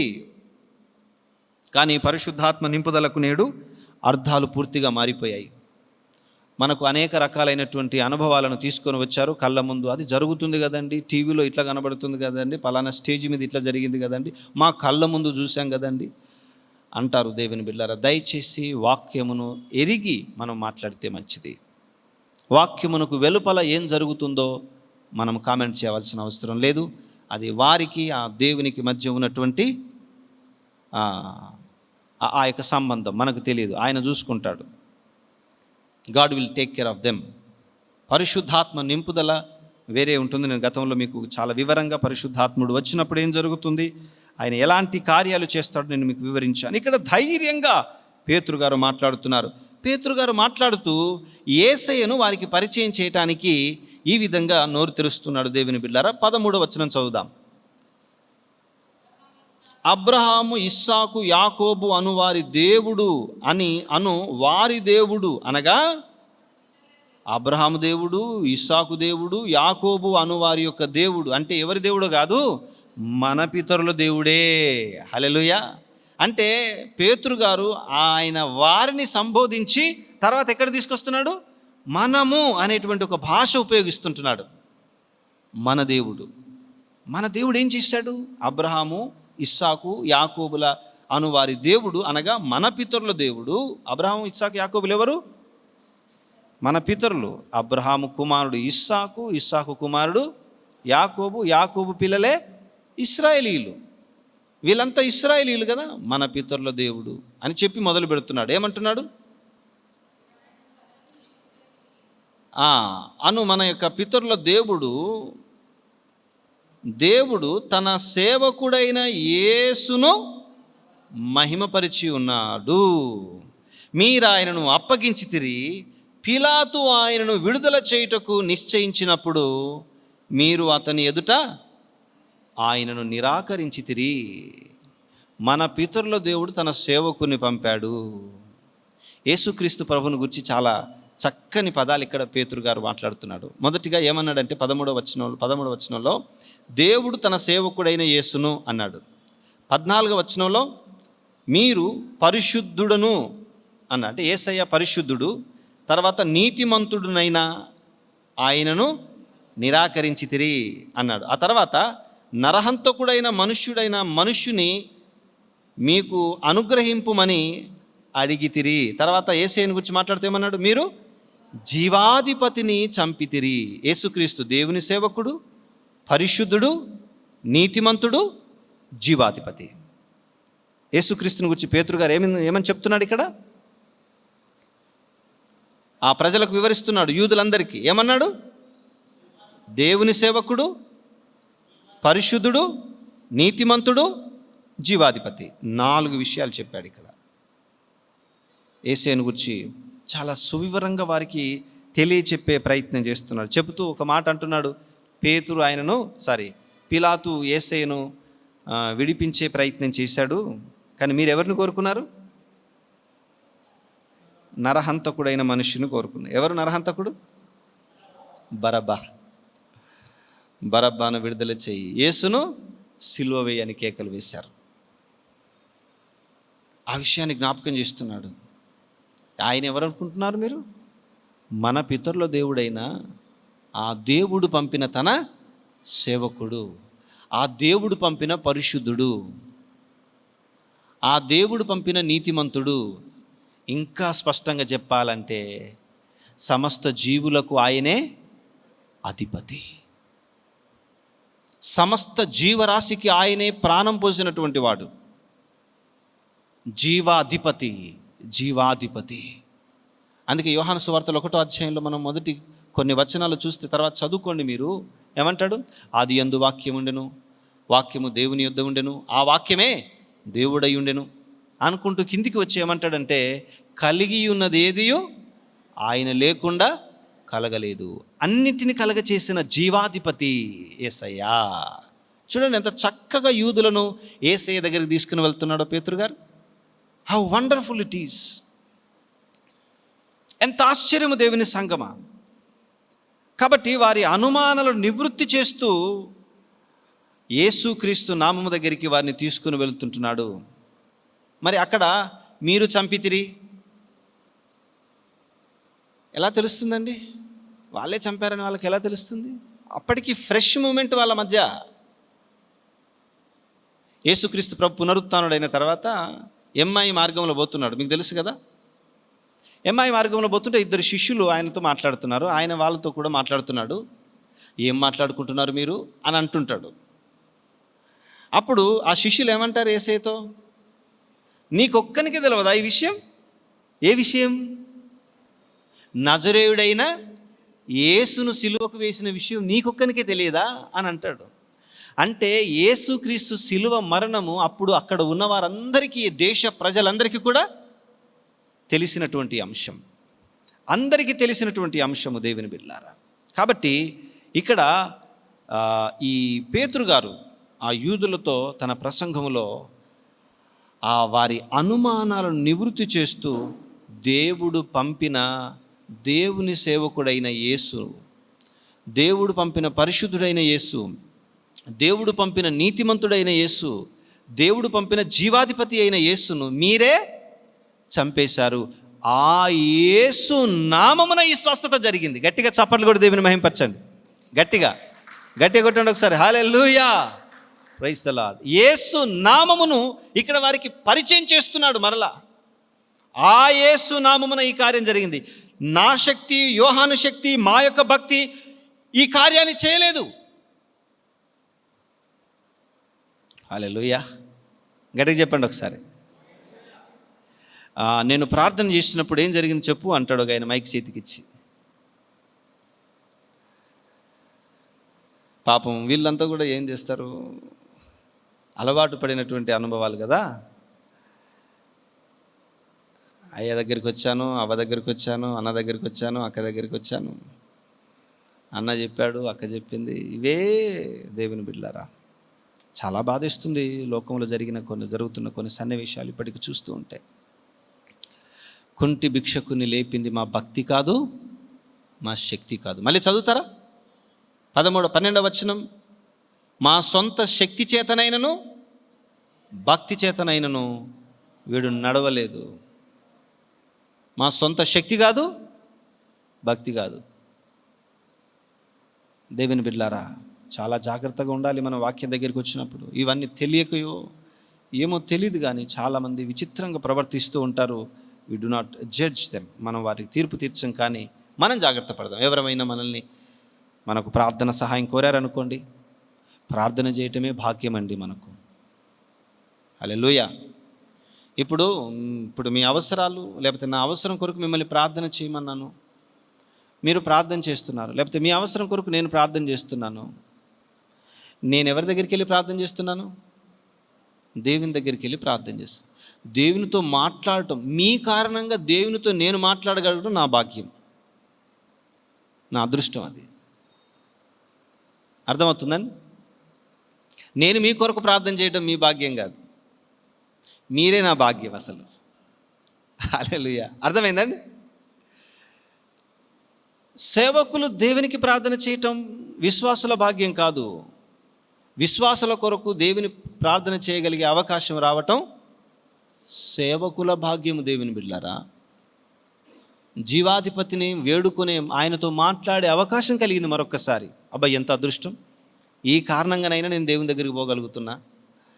కానీ ఇప్పుడు ఇది ఉల్టా అయింది, ఇది వైస్ వర్స అయింది, రివర్స్ అయింది. అందుకే ఒకరోజు వాళ్ళు ఏమంటారట, ప్రభువా ప్రభువా అంటారట. అప్పుడు మీరెవరో నాకు తెలీదు అంటారట. ఎందుకు? వీళ్ళు ఎవిడెన్సెస్ ఇస్తారు. మీ నామమున మేము అద్భుతాలు చేయలేదా, సూచక్రియలు చేయలేదా, ప్రవచింపలేదా, నీ నామమున మేము ఇది చేయలేదా, అది చేయలేదా అంటే యేసయ్య ఒకటే అంటాడట. ఏమంటాడట? అక్రమము చేయువారులారా. అక్రమం అంటే ఏంటండి? అక్రమము చేయవాళ్ళు, క్రమము తప్పి చేసేదే అక్రమం కదా. ఆజ్ఞ అతిక్రమము పాపం. అక్రమం చేసి మనం ఎన్నిసార్లు మళ్ళీ పోయి ప్రభువా ప్రభువా ప్రభువా ప్రభువా అంటే ఏం ప్రయోజనం లేదు. వాక్యంలోనికి వచ్చినప్పుడు చాలా జాగ్రత్తగా మనం ఉండాలి. దేవుని బిడ్డలారా, వాక్యమును ప్రకటించగలిగిన వారు ఇంకా జాగ్రత్తగా ఉండాలి. వాక్యమును ఎరగకుండా ప్రకటిస్తే చాలా డ్యామేజ్ జరుగుతుంది. దేవుని బిడ్డలారా, తెలియకుండానే మనం ఎవరినో ఉదాహరణగా తీసుకుంటూ ఉంటాం. అది మన జీవితాల్లో జరగకూడదని ప్రభు పేరట మీకు మనవి చేస్తున్నాను. If you have a privilege to pray for anybody and you are privileged, ఎవరి కోసమైనా మీరు ప్రార్థించే భాగ్యం మీకు దొరికినప్పుడు మీరు భాగ్యవంతులు. అది మీ యొక్క అవకాశంగా మనం భావించాల్సిందే తప్ప అది మనం అతిశయంగా మనం తీసుకోవడానికి వీలు లేదు అని ప్రభు పేరట మనవి చేస్తున్నాం. ఇక్కడ వారి అనుమానాలను నివృత్తి చేస్తూ వారికి ఈ విషయాన్ని తెలియజేస్తున్నాను. మీరు ఆయనను చంపితిరి. ఎవరిని చంపారు మీరు? దేవుని సేవకుణ్ణి, పరిశుద్ధుణ్ణి, నీతిమంతుణ్ణి, జీవాధిపతినే చంపేశారు మీరు. ఇక్కడ దాకా యేసయ్య నామమును వారికి పరిచయం చేసే ప్రయత్నం చేశాడు పేతురు గారు. చూద్దామా 16వ వచనం. ఆయన నామమందలి విశ్వాసమూలముగా ఆయన నామమే మీరు చూచి ఎరిగి ఉన్న వీనిని. అర్థమైందండి? ఆయన నామమే వీరిని బాగు చేసింది. ఆయన నామములో ఆ శక్తి ఉంది. ఇతడు బాగుపడ్డాడు. హల్లెలూయా. అందుకే అంటాను, అప్పుడప్పుడు కొంతమంది ఈ రకంగా కూడా అతిశయిస్తుంటారు, ప్రార్థన శక్తి అని. ప్రార్థన శక్తి కాదు దేవుని బిడ్డలారా. ప్రార్థనలో శక్తి లేదు, కానీ మనం ప్రార్థన చేస్తున్న దేవునిలో శక్తి గల దేవునికి మనం ప్రార్థన చేస్తున్నాం. అక్కడ మనం మిస్టేక్ చేయొద్దు. చిన్న పదమే కదా అనుకుంటే, ఇప్పుడు శక్తి ప్రార్థనలో ఉందా, దేవునిలో ఉందా? హలో, శక్తి ప్రార్థనదా దేవునిదా? దేవునిది. ప్రార్థన శక్తి అనేది మనం పొరపాటున కూడా అనకూడదు దేవుని బిడ్డలారా. శక్తి గల దేవునికి మనము ప్రార్థన చేస్తున్నాం. ఆయన నామమునకున్న శక్తి అది, ఆ పవర్ అది. యేసయ్య నామమునకున్నటువంటి శక్తి అతన్ని బాగు చేసిందని క్లియర్గా వారి అనుమానాన్ని నివృత్తి చేస్తూ ఉంటున్నాడు. 3వ భాగంలోనికి వస్తాను, నేను త్వరగా ముగించేస్తాను. ఇక్కడ ఇప్పటి వరకు పాఠం క్లియర్ అండి? అర్థమవుతుంది కదా? మొదటి భాగం ఆశ్చర్యపరిచిన యేసునామం, రెండవది అనుమానాలను నివృత్తి చేస్తున్నటువంటి యేసునామము, మూడవది అందరికీ రక్షణను కలుగజేస్తున్న యేసునామము. 17వ వచనం నుండి 4వ అధ్యాయము 4వ వచనం వరకు రాసుకోండి మీరు, ఓకేనండి? పేతురు గారు ఒక్కటేసారి మీరు చంపేశారు ఆయనను అనగానే ఊహించండి వాళ్ళ యొక్క మానసిక స్థితి ఎలా ఉంటుంది, వాళ్ళ ఆలోచన ఎటు వెళ్ళి ఉంటుంది. 2వ అధ్యాయంలో కూడా మీరు చంపేశారు ఆయన అనగానే వాళ్ళు ఏమన్నారు? హృదయంలో పొడవబడిన వారై కలవరం మొదలైంది. అబ్బా, మా మెస్సేయను మేమే చంపేసుకున్నామా అని అక్కడ వారి హృదయము పిండబడింది, పొడవబడింది, ఆయాసమైంది, ఆలోచనలు ఎక్కడెక్కడికో వెళ్ళిపోయాయి. అబ్బో, మేము మెస్సేయను చంపేస్తే దేవుడు మమ్మల్ని విడిచిపెడతాడని కలవరం అనేది మొదలైంది. ఆ రోజు 3000 మంది మారు మనసు పొందుకున్నారు. ఇప్పుడు ఇక్కడ కూడా వాళ్ళకు మీరు చంపేశారండి ఆయనను, ఆ నామము ఇక్కడ వ్యక్తిని బాగు చేసింది. మొన్నటిదాకా ఇక్కడే కూర్చొని కొన్ని బోధలు చేశాడు, ఇంకో గుడ్డి ఆయనను బాగు చేశాడు, అక్కడొక ఆయనను బాగు చేశాడు, ఇక్కడొక ఆయన బాగు చేశాడు, అవునా ఆయన నామమేనండి అని వాళ్ళకి పరిచయం చేస్తూ ఉంటే వాళ్ళ మనసు ఎక్కడికి వెళ్ళిపోతుందో జస్ట్ ఇమాజిన్. మీ ఊహకు వదిలేస్తున్నాను దేవుని బిడ్డలారా. అలాంటి వారిని ఇక చంపేసినారు మీరు హంతకులు అని చెప్పి పేతురు గారు ఏ నిరీక్షణ లేని ప్రజలుగా ఆయన వారిని వదిలిపెట్టి వెళ్ళడం లేదు. వారికి అద్భుతమైన నిరీక్షణ కలుగ చేస్తున్నారు 2వ భాగంలో. సారీ, ఇక్కడ నేను 3వ భాగంలో చెప్తుంటున్నాను. ఇక్కడ ఏమనంటున్నానంటే దేవుని బిడ్డలారా, వారిని బలపరిచే ప్రయత్నం చేస్తున్నాడు, వారిని ధైర్యపరిచే ప్రయత్నం చేస్తున్నాడు, వారిని ఓదార్చే ప్రయత్నం చేస్తుంటున్నాడు, వారిని ప్రోత్సహించే ప్రయత్నం చేస్తున్నాడు. ఏ విధంగా? 17వ వచనం, సహోదరులారా మీరును మీ అధికారులను తెలియక చేస్తీరని. హల్లెలూయా చెప్పండి ఒకసారి, ఇంకొంచెం గట్టిగా. Praise the lord. ఏ విధంగా చేశారట వాళ్ళు? తెలియక చేసితిరి. రెండవదిగా 18వ వచనం, అయితే దేవుడు తన క్రీస్తు శ్రమపడు నని సమస్త ప్రవక్తల నోట ముందుగా ప్రచురపరిచిన విషయములను ఇలాగు నెరవేర్చెను. ఒకటి, మీరు తెలియకుండా చేశారు. రెండవదిగా, మీకు తెలియక చేసినా కూడా ప్రవచనాన్ని నెరవేర్చేటువంటి క్రమంలో మీరు పనిచేశారు. You fulfilled the prophecies which are prophesied before. ముందుగా ప్రవచించిన ప్రవచన వాక్కులను మీరేం చేశారు? నెరవేర్చారు. బ్రదర్స్ అండ్ సిస్టర్స్, ప్లీజ్ మీరు బాధపడకండి. ఎంత చక్కని ఓదార్పు కదండి. అమ్మో, మేము చంపేశామా, మేము మిస్ అయ్యాను అనుకునే వాళ్ళకి ఎంత ఊరట, ఎంత ప్రోత్సాహం, ఎంత ధైర్యాన్ని కలగజేస్తుందండి ఈ మాట. పాత నిబంధనలో 2 విధాలుగా పాపము చేసిన వారిని గురించి దేవుడు ఆలోచన చేశాడు. మీకు టైం ఉంటే మీరు తర్వాత చదువుకోండి. అది సంఖ్యాకాండం 15వ అధ్యాయం మీరు తర్వాత చదువుకోండి. ఆ తర్వాత లేవియాకాండం 4-5 అధ్యాయాలు మీరు చదువుకున్న తర్వాత తెలియక చేసిన వానికి ఒక రకపు శిక్ష. ఎవడ తెలియకుండా పాపం చేశాడు అనుకోండి, వానికి ఒక ఆప్షన్ ఇచ్చాడు దేవుడు. ఇప్పుడు ఒకటి చెట్టు నరుకుతున్నాడు, తెలియకుండా గొడ్డలు ఇంకో పక్కని మీద పడింది, అతడు అక్కడికక్కడే చచ్చిపోయాడు. తెలియకుండా జరిగింది కదా. మరి వెంటనే అతడు ప్రతీకారం తీర్చుకోకుండా ఉంటాడా? అతని కుటుంబీకులు గొడ్డలతో మా నాన్న నరికాడట పిల్లలు ఊకుంటారా? తోబుట్టులు ఊకుంటారా? ఊకోరు కదా. ఇతను ఏమైనా చేస్తారు కాబట్టి ఇతడు ఆశ్రయపురములు అని ఏర్పరిచాడు దేవుడు. ఆశ్రయపురం తెలియక చేసావు కాబట్టి వెళ్ళి ఆశ్రయపురములో నీవు తలదాచుకోవాలి, నువ్వు ప్రాణాన్ని కాపాడుకుంటావు. ఆశ్రయపురములో ఎవరైతే చేరుతారో వారిని చంపడానికి వీలు. ఎందుకు? తెలియక చేశాడు కదా. కానీ తెలిసి చేస్తే అతనికి ఖచ్చితంగా శిక్ష అన్నాడు. 2 ఆప్షన్స్ అక్కడ ఇచ్చాడు, రెఫరెన్స్లు మీకు ఇచ్చాను, తర్వాత మీరు చదువుకోండి దేవుని బిడ్డలారా. ఇక్కడ ఈ ప్రజలు తెలియక చేశారా, తెలిసి చేశారా? తెలియకయే చేశారని మనకెలా తెలుస్తుంది? అయ్యా, వాళ్ళు బాధపడే విధానాన్ని బట్టి ఓకే రైట్. ఇంకా మనకు డైరెక్ట్ ఆధారం ఏం తెలుస్తుంది అంటే, యేసుక్రీస్తు ప్రభు మొట్టమొదటి మాట సిలువపై పలికిన మాట, తండ్రి వీరేమి చేయుచున్నారో వీరికే తెలియదు, వీరు ఎరుగరు గనుక వీరిని. అర్థమైందండి? యేసుక్రీస్తు ప్రభు చెప్పాడంటే అది ఫైనల్. ఇక తెలియకయే వారు చేశారు, తెలియకుండానే చేశారు. దేవుని బిడ్డ, తెలియక చేసినటువంటి పొరపాటు. రెండవదిగా, అలా మీరు చేసిన ఆ యొక్క కార్యాలను ప్రవచన నెరవేర్పు కొరకు దేవుడు వాడుకున్నాడండి అని వారిని ఓదార్చేటువంటి ప్రయత్నం చేస్తుంటున్నాడు. దేవుని బిడ్డలారా, వారిని ఓదారుస్తూ చాలా విషయాలు చెప్తూ ఉంటున్నాడు. ఆశ్రయపురము అన్నాను కదా, ఆశ్రయపురానికి చేరవలసినటువంటి వీరు, తెలియక చేసినటువంటి వీరు ఆశ్రయపురంలోనే ఉన్నట్టుగా హెబ్రీ గ్రంథకర్త జ్ఞాపకం చేస్తున్నాడు. హెబ్రీయులకు రాయబడిన పత్రిక అంటే ఎవరికి? హెబ్రీయులు ఎవరు? యూదులు, ఇశ్రాయేలీయులను ఏమంటారు? హెబ్రీయులు అంటారు. ఈ ఇశ్రాయేలీయులను గురించి మాట్లాడుతూ హెబ్రీ గ్రంథకర్త ఏమంటాడంటే, 6వ అధ్యాయం 18వ వచనం చదవండి. హెబ్రీ పత్రిక 6:18. మీరు ఈ విధముగా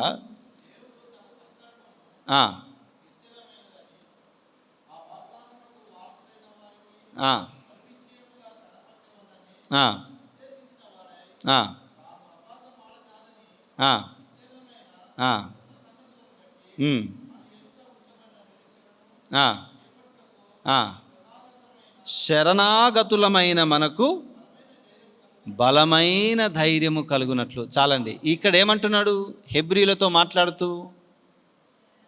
శరణాగతులమైన మనము. హెబ్రీలంతా ఏ స్థితిలో ఉన్నారు? శరణాగతులైనటువంటి స్థితిలో ఉన్నారు, శరణుజొచ్చే స్థితిలో ఉన్నారు.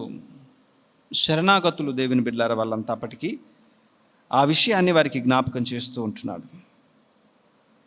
కాబట్టి ఈ విషయాలన్నీ విశదీకరిస్తూ పేతురు గారు, ఇప్పటికైనా మీకు ఒక అవకాశం వచ్చింది, మీరు మారు మనస్సు పొందండి, మనస్సును మార్చుకోండి, మంచి అవకాశము దేవుడు మీకు ఇస్తుంటున్నాడు, అందరికీ రక్షణ కలగవలనని దేవుడు ఈ రీతిగా చేశాడు అని ఆ రక్షణను వారికి పరిచయం చేస్తున్నాడు. 26వ వచనం, 3వ అధ్యాయము 26వ వచనం చదువుదాం.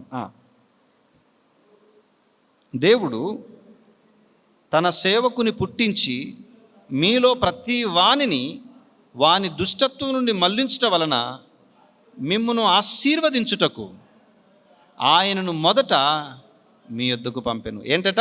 దేవుడు తన సేవకుని మీలో పుట్టించి మీలో ప్రతి వానిని దుష్టత్వం నుండి మళ్లించుటకు, ఆ పాపము నుండి మిమ్మల్ని వేరు చేయటానికి దేవుడు ఆయనను మన యొద్దకు పంపాడు. ఇప్పటికైనా ఈ అవకాశాన్ని సద్వినియోగపరచుకోండి, ఇప్పటికైనా ఈ యొక్క భాగ్యాన్ని మీరు వినియోగించుకోండి అని పేతురు గారు వారికి వివరించేటువంటి ప్రయత్నం చేస్తుంటున్నాడు. మీకు ఓపిక ఉందండి? ఉందా? నేను ఈ పాయింట్ క్లోజ్ చేసే వరకు ఉంది కదా? రైట్. హల్లెలూయా, హల్లెలూయా. ఎందుకంటే సరిగ్గా 1 hour అయింది పాఠం మొదలుపెట్టి. రైట్, మీకు ఓపిక ఉందంటే నేను ముందుకు సాగుతాను. దేవుని బిడ్డలారా, ఇక్కడ పేతురు గారు వారిని అక్కడికి తీసుకుని వెళుతూ మనసు మార్చుకునే విధంగా వారిని పురికొలుపుతున్నాడు. ఈ జరిగినటువంటి ఒక వ్యక్తి జీవితంలో జరిగిన కార్యాన్ని బట్టి యావత్ ప్రజానికంతో మాట్లాడుతున్నాడు ఆయన. ఒక వ్యక్తి జీవితం మార్పు చెందిన తర్వాత అక్కడ ఉన్నటువంటి వారందరూ కూడా మార్పు చెందాలి. దేవుని బిడ్డలారా, ఒక వ్యక్తి సాక్ష్యము జీవితాలను కదిలించాలి, సమూహాలను కదిలించాలి అనేటువంటి విషయం మనకి ఇక్కడ అర్థమవుతుంది. ఆ విధంగా వారందరినీ ప్రేరేపిస్తుంటున్నాడు పేతురు గారు. మారు మనస్సు సందేశం యూదులకు కొత్త కాదు. దేవుని బిడ్డలారా, మీ అందరికీ తెలుసు, బాప్తిసం ఇచ్చి యోహాను. అంతకంటే ముందే ప్రవక్తలు ఎంతోమంది మారు మనస్సు గురించి మాట్లాడారు. ఇర్మియా మాట్లాడాడు, యెషయా మాట్లాడాడు, హెజ్కేల్ మాట్లాడాడు. అవునండి, చాలా విషయాలు ప్రవక్తలందరూ మాట్లాడారు. మనసు మార్చుకోండి, నూతనపరచబడండి. బాప్తిసం ఇచ్చి యోహాను వచ్చేది అన్నాడు, పరలోక రాజ్యం సమీపించి ఉన్నది, మారు మనస్సు పొందండి. యేసుక్రీస్తు ప్రభు కూడా ఏమన్నాడు? పరలోక రాజ్యం సమీపించింది, మారు మనస్సు పొందండి. మారు మనస్సు అనేది కొత్త విషయం ఏం కాదు దేవుని బిడ్డలారా. అయితే మనస్సు మార్చుకోవటం అది మనిషి యొక్క పనే, దేవుని వరమా? దేవుని వరమే. 11వ అధ్యాయం, అపోస్తలుల కార్యం 11వ అధ్యాయం 18వ వచనం.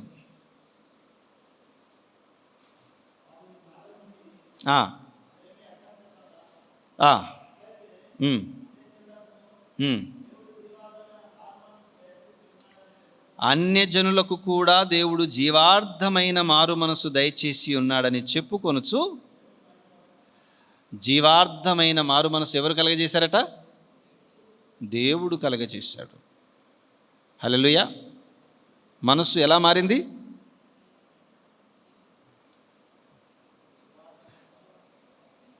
జీవార్థమైన మనస్సు, మారు మనస్సు ఎలా మారింది? దేవుడు మారిస్తే మారింది. దేవుడు నా మనస్సును మార్చాడు. నేను ఎప్పుడు మారాను? ఫలానా తేదీ, ఫలానా సమయం, ఫలానా సందర్భంలో వాక్యం విని నేను మారాను. ప్రేమైన దేవుని బిడ్డలారా, అది నేను చెప్పుకోవటానికి బాగుంటుందేమో, కానీ లేఖన ప్రకారం సరైన పదం కూడా కాదు. నేను మారలేదు, నన్ను మార్చాడు. హల్లెలూయా. అబ్బా, ఎంత ప్రతి పదములో కూడా దేవునికి మహిమ రావాలండి మన సాక్ష్యంలో. హల్లెలూయా. ఎంత గొప్పగా ఉంది కదా వాక్యం. ఎక్కడ మనం అసలు అందుకే ఎఫెసీలకు రాసిన పత్రిక 2వ అధ్యాయం 8వ వచనం చూడండి ఒకసారి. ఎఫెసీ పత్రిక 2వ అధ్యాయం 8వ వచనం త్వరగా. మీరు విశ్వాసము ద్వారా కృపచేతనే రక్షింపబడి ఉన్నారు. ఇది మీ వలన కలిగినది కాదు, దేవుని, హల్లెలూయా, దేవుని వరమే. అది క్రియల వలన కలిగినది కాదు గనుక ఎవడు అతిశయపడ. ఎంత స్పష్టంగా ఉందండి వాక్యం. ఒక ఆయన వాక్యం ప్రకటించమని అవకాశం ఇస్తే ఏమంటున్నాడు? మీకు వాక్యం కావాలా, సాక్ష్యం కావాలా అంటాడు. రాజా, సినీ హీరో రాజా ఇక్కడ పేరు చెప్పాల్సి వచ్చింది. దయచేసి వాక్యం కావాలా, సాక్ష్యం కావాలంటే అక్కడ కూర్చున్న జనమంతా ఏం కావాలంటున్నారు? సాక్ష్యం, సాక్ష్యం, సాక్ష్యం అని కేకలు వేస్తున్నారు. ఈయన వాక్యాన్ని పక్కన పెట్టేశాడు. ఇక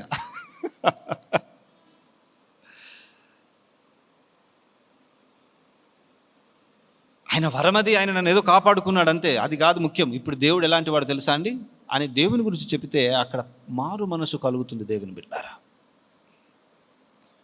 you need to speak about Christ Jesus. యేసు క్రీస్తుని గురించి మనం మాట్లాడాలి. ప్రేమైన దేవుని వాళ్ళారా, అది దేవుని వలన కలుగుతుంది. అయితే మరి మనిషి మారాలనుకోకూడదా? అపోస్తలుల కార్యం 26వ అధ్యాయం 20వ వచనం.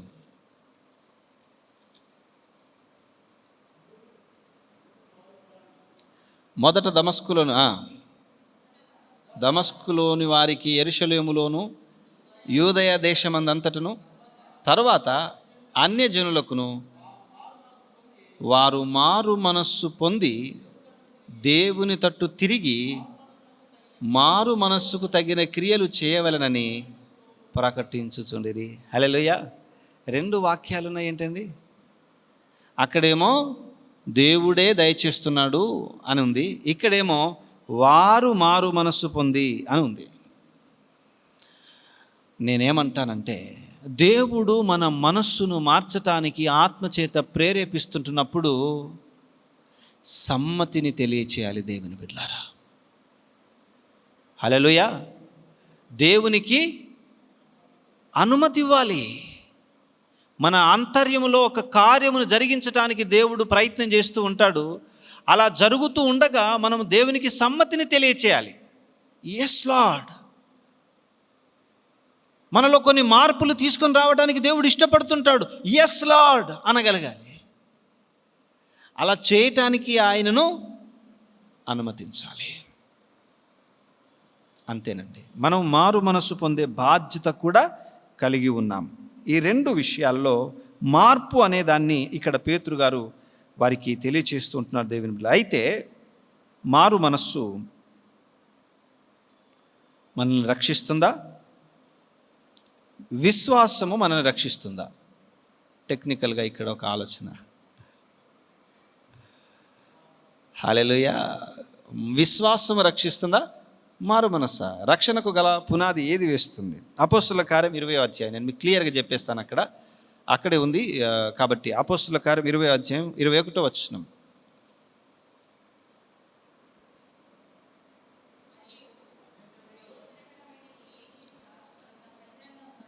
ప్రయోజనకరమైనది ఏది దాచుకొనక బహిరంగముగాను ఇంటింటను మీకు తెలియచేయుచు బోధించుచు దేవుని ఎదుట మారు మనసు పొందండి, మన ప్రభు అయిన యేసుక్రీస్తునందు విశ్వాసం ఉంచండి. గట్టిగా చప్పట్లు కూడా దేవుని మహిమపరచండి, గట్టిగా కొట్టండి. హల్లెలూయా.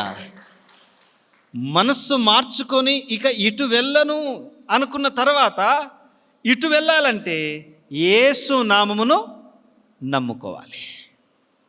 ఈ రెండు కలిసి వెళతాయి దేవుని బిడ్డలారా. మనస్సు మార్చుకోవటం, యేసు నామమును అంగీకరించడం, ఆయన నామమందు విశ్వాసం ఉంచటం, ఆయనను ప్రభువుగా మనం ఒప్పుకోవటం, ఆయనను మన అధిపతిగా అంగీకరించటం, ఆయన మన యజమానుడిగా ఉండాలని ఆయనను మన హృదయంలో ప్రతిష్ఠించుకోవటం అనేది జరగాలి. ఈ రెండు కలిసి వెళ్ళాలి దేవుని బిడ్డలారా. ఇలాంటి మారు మనసును గుర్చిన ప్రకటన పేతురు గారు చేస్తున్నారు. ఇక్కడ వరకు క్లియర్ కదండి. మరి ఇలా ప్రకటన చేస్తుంటే ఈ దేశం మారిందా? ఆ 1000 మంది ఉన్నారు కదండి అక్కడ. దేశం మారిందా? మారలేదు దేవుని బిడ్డలారా. ఈ ప్రజలు మార్పు చెందలేదు గనకనే ఇక్కడ నుండి సువార్త ఎక్కడికి వెళ్ళిందంటే సమరయకి వెళ్ళింది. సమరయులు ఎవరు? ఇప్పుడు ఫస్ట్ యూదులకే కదండి, కాబట్టి దేవుడు అవకాశం యూదులకు ఇచ్చాడు. యూదులలో ఆ రోజు కూడా మార్పు చెందారు. కానీ ఎంతమంది మార్పు చెందారు? 5,000 మంది కాదు, 2,000 మంది. ముందు 3,000 మందికి ఇంకో కొంతమందిని కలిపితే 5,000. మళ్ళీ చదవండి ఆ వాక్యం, 4వ అధ్యాయం 4వ వచనం. ఆ వాక్యం వినిన వారిలో అనేకులు నమ్మిరి.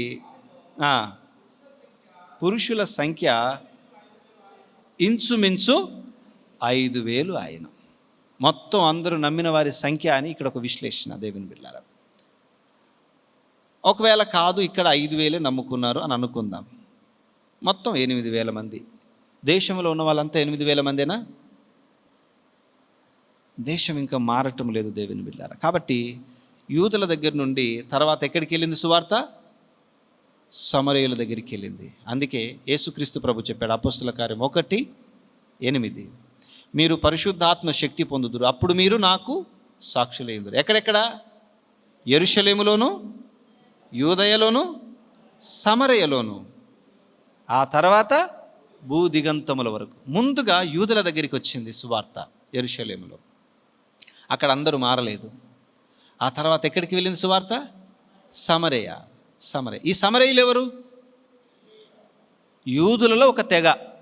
వాళ్ళు కూడా యూదులే, కానీ యూదులలో ఒక తెగ. ఏ విధంగా తెగ? నెబుకద్నెజర్ కాలంలో అక్కడికి వాళ్ళు వెళ్ళిన తర్వాత, ఆ రాజులు వారిని తీసుకుని వెళ్ళిన తర్వాత వాళ్ళు చెరలో బానిసలుగా ఉన్నప్పుడు యూదులు ఏం చేశారంటే కొంతమంది అక్కడున్న అన్య దేశస్తులను కూడా పెళ్ళిళ్ళు చేసుకున్నారు. అన్య స్త్రీలను పెళ్ళిళ్ళు చేసుకున్నారు. అలా అన్య స్త్రీలను పెళ్లి చేసుకున్న వారు నెహెమియా కాలంలో, ఎజ్రా కాలంలో మళ్ళా సొంత దేశం వచ్చారు. సొంత దేశం వచ్చినప్పుడు ఇలా అన్య దేశపు స్త్రీలను పెళ్ళిళ్ళు చేసుకున్న వాళ్ళను మనం ఏ కేటగిరీలో చేర్చాలి? వాళ్ళకు అసలు ఇష్టం కాలేదు ఆనాడు యూదులకు. వాళ్ళను మీకు మాకు సంబంధం లేదు, వెళ్ళిపోండి అన్నారు. పక్కకు వాళ్ళకు ప్రాంతాన్ని కేటాయించుకున్నారు. అలా యూదులైన వారు అన్య స్త్రీలను పెళ్లి చేసుకున్నటువంటి వారు సమరయులుగా పిలువబడ్డారు. ఇప్పుడు ముందుగా ఫుల్ టైం యూదులు, తర్వాత ఎవరు? పార్ట్ టైం యూదులు, పార్షియల్ జ్యూస్. సగం యూదులు, సగం యూదులు కానివారు. వాళ్ళ దగ్గరికి వెళ్ళిన సువార్త. అక్కడ కూడా పూర్తిగా అందరూ మారలేదు. ఎక్కడికి వెళ్ళిన సువార్త? మీరు అపోస్తల కార్యం 10వ అధ్యాయం చూడండి. ఇటలీ పటాలమనబడినటువంటి ఆ యొక్క ఇటలీలో కొర్నేలి ఉన్నాడు. కొర్నేలు దగ్గరికి వెళ్ళింది సువార్త, అన్యుల దగ్గరికి వెళ్ళింది. ఇంకా చాలా విస్తరించి మాట్లాడాలన్నాను కానీ I want to stop here. Okay, వీలైతే ఈ 3వ భాగాన్ని వచ్చే వారం కూడా మనం కొనసాగించుదాం. ఎందుకంటే ఈ సమయం ఇప్పుడు సరిపోదు, అన్నీ నిండిపోయాయి కాబట్టి ఇప్పుడు క్యాప్ కూడా పెట్టేశారు చాలామంది. ఇక మళ్ళీ ఎంత పోసినా కూడా బయట పోతుంది, వేస్ట్ అయిపోతుంది ఏమి బిడ్డలారా. కాబట్టి ఇక్కడ వరకు పాఠం క్లియర్ అండి. మొదటిగా యేసునామం ఆశ్చర్యపరిచిన యేసునామం, రెండవదిగా అనుమానాలు నివృత్తి చేసిన యేసునామం, మూడవదిగా అందరికీ రక్షణ కలుగజేసిన యేసునామం. ఇలా పొడవబడి మీరు మారు మనసు పొందండి అన్నప్పుడు వారందరికీ రక్షణ కలగాలి, అందరికీ రక్షణ. మళ్ళొకసారి ఆ 26వ వాక్యాన్ని అందరం చదివి ముగించుకుందాం. అందరికీ రక్షణ అనే భావన అక్కడ మీకు అర్థమవుతుంది. ఏదండి మారు మనసు అన్నారు కానీ అందరూ అనేది కనబడతలేదు కదండి అని మీరు కొంచెం డౌట్ఫుల్గా వెళ్ళకుండా ఆ 26వ వచనాన్ని చదువుకొని మనం వెళ్దాం దేవుని బిడ్డలారా. అందరం కలిసి చదువుదామా? దేవుడు తన సేవకుని పుట్టించి మీలో ప్రతి వాని దుష్టత్వం నుండి మళ్లించుట వలన మిమ్మును ఆశీర్వదించుటకు ఆయనను మొదట మీ యొద్దకు పంపెను. మీలో ప్రతివానికి ఆయన ద్వారా రక్షణ, అందరికీ రక్షణ కలుగచేసే యేసునామం అని పేతురు గారు వారికి ఆ ప్రకటన చేశాడు దేవుని బిడ్డలారా. కాబట్టి ఈ మాటలు వింటున్నటువంటి దేవుని బిడ్డలారా, యేసయ్య నామం శక్తిగల నామం. Name of Jesus has power. The name of Jesus has authority. శక్తి కలిగిన యేసయ్య నామం, అధికారము కలిగిన యేసయ్య నామం. అండ్ థర్డ్ ప్రభావము కలిగినటువంటి యేసయ్య నామం, ఇంపాక్ట్ కలుగుతుంది. యేసయ్య నామానికి ఉన్న శక్తి అది. ఆయన కదిలిస్తాడు ఎలాంటి వ్యక్తులనైనా. ఒక కుంటివాన్ని రక్షించి స్వస్థపరిచిన యేసయ్య నామం, అక్కడున్న వారందరినీ కూడా ఆలోచింపచేసిన యేసయ్య నామం, అందరికీ రక్షణ కలుగునట్లుగా అనుగ్రహింపబడిన యేసయ్య నామం. కాబట్టి ఈ మాటలు వింటున్నటువంటి దేవుని బిడ్డలమైన మనం యేసు నామమును కలిగి ఉండటం మన భాగ్యము. అయలారా మలారా, we are so privileged. How wonderful it is. లోకములో ఉన్న ఏ ఒక్కరికంటే మనం గొప్పవారం కాదు దేవుని బిడ్డలారా, అందరికంటే బలహీనులం. కానీ దేవుడు మనల్ని తన కుమారుని ద్వారా ఏర్పరచుకున్నాడు. యేసు నామమున మనకు రక్షణ, యేసు నామమున మనకు స్వస్థత, యేసు నామమున మనకు పరిశుద్ధత, యేసు నామమున మనకు పరలోకం, యేసు నామమున మనకు సమాధానం, యేసు నామమున మనకు నిరీక్షణ, యేసు నామమునకు విజయం. హల్లెలూయా. యేసయ్య నామమున అనేక రకాలుగా దేవుడు మనల్ని ఆదుకుంటూ ఉన్నాడు. కాబట్టి మనము దేవుని యందు మరి గొప్ప భాగ్యవంతులముగా మరి మనం నిలుస్తూ ఉంటున్నాం. ఆ భాగ్యమును దేవుడు మనకు తన వరముగా మనకు అనుగ్రహించినందుకు దేవునికి కృతజ్ఞతాస్తుతులు చెల్లించచ్చు ముందుకు వెళ్దాం. చెప్పబడినటువంటి ఈ పాఠం మీకు ఆశీర్వాదకరంగా ఉండినట్లు మరలా వెళ్ళి ఆలోచించండి. దీన్ని మరొకసారి రివైండ్ చేసుకొని చూడండి అప్లోడ్ చేసిన తర్వాత, లేదా అనేకులకు చూపించి, అనేకులకు వినిపించి, అనేకులకు ఈ మాటలు తెలియచెప్పి మరి మీరు కూడా ధన్యులు కావాలని ప్రభు పేరట ఈ మాటలు చెబుతూ నేను ముగిస్తున్నాను. దేవుడి కొద్ది మాటలను దీవించునుగాక. ఆమె. ప్రార్థన చేసుకుందామండి. తలలు వంచుదాం. చెప్పబడిన మాటలు మన హృదయంలో ఫలించులాగున, ఆ లేఖనాలలోని గొప్ప సంగతులను మనం అర్థం చేసుకుని ముందుకు సాగులాగన పరిశుద్ధాత్మని సహాయమును, అభిషేకమును, అధికారమునకు లోబడుతూ ఆయనకు ప్రార్థన చేద్దాం. సోదరులు విన్సెంట్ గారు ప్రార్థన చేస్తారు. ముందుకు వచ్చి.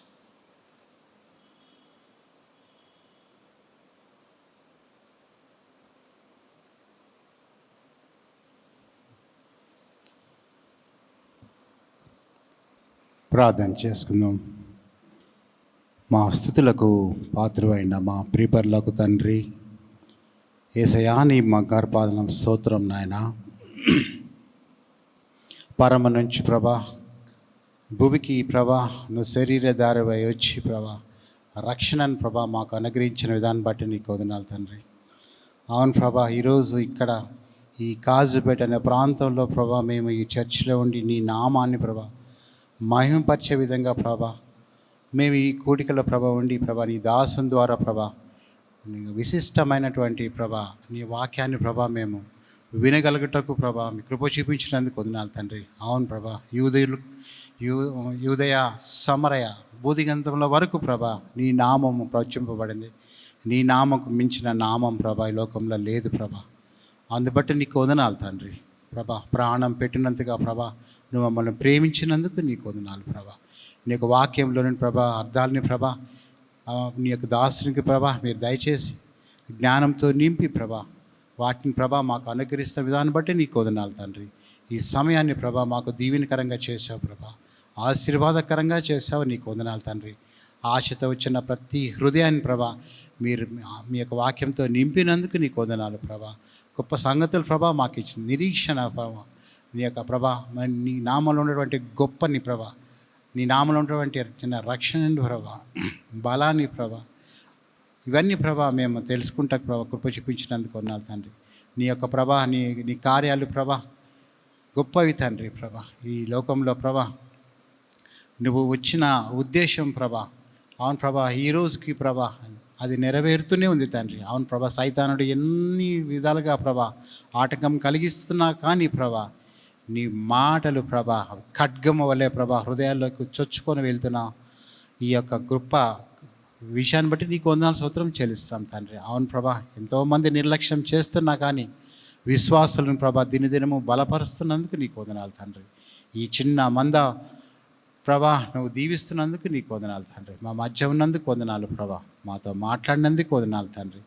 అలాని దీవించండి ప్రభా. జరుగుతున్నటువంటి ఈ బైబిల్ స్టడీ ప్రభా ఇంకా అనేక మంది వచ్చి ప్రభా మేలు పొందుటకు సహాయం తెచ్చండి. వాక్యం తెలిసిన వాక్యమే కానీ దాంట్లో ఉన్న సత్యాన్ని నిజమైన వాక్యాన్ని నిజమైన సత్యాన్ని గ్రహించుటకు ప్రభా ఇచ్చినటువంటి ఈ అవకాశాన్ని బట్టి నీకు వందనాలు. ఈ అవకాశాన్ని సద్వినియోగపరచుకోవాలని ప్రభా వచ్చిన వాళ్ళందరినీ దీవించండి. ఇంకెవరైతే ప్రభా దీన్ని నిర్లక్ష్యం చేస్తున్నారో వాళ్ళకి ఇంకొక అవకాశం ఇచ్చి ప్రభా మా మధ్యకి నడిపించమని ఈరోజు ప్రత్యేకంగా ప్రభా నాకు ఇచ్చినటువంటి ఈ అవకాశాన్ని బట్టి నీకు వందనాలు తండ్రి. అవును ప్రభా నీ నామంలో ప్రార్థించడానికి ప్రభా సృష్టిలో ప్రభా మానవునికి తప్ప ఎవరికీ లేని ఈ ఆధిక్యతను ప్రభా నీ యొక్క నామంలో ప్రార్థించే ధన్యతను ప్రభా మానవునికి మాత్రమే నువ్వు ఇచ్చావు.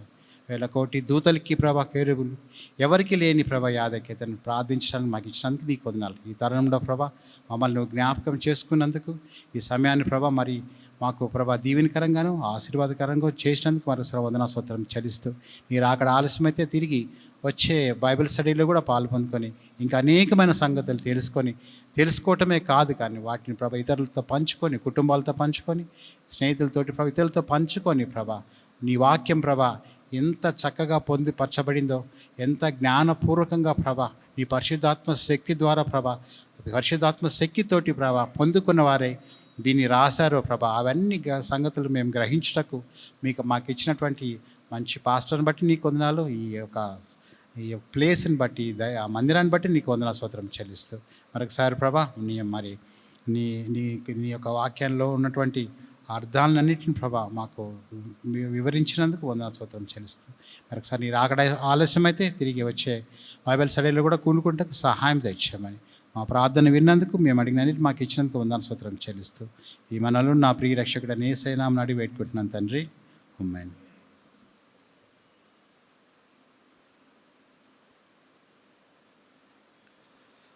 దయచేసి వచ్చే పాఠం కొరకు 4వ అధ్యాయం అందరూ చదువుకొని సిద్ధపాటుతో రావాల్సిందిగా మనం చేస్తున్నాం. లేచి నిలబడితే ఆశీర్వాదంతో సెలవు తీసుకుందాం.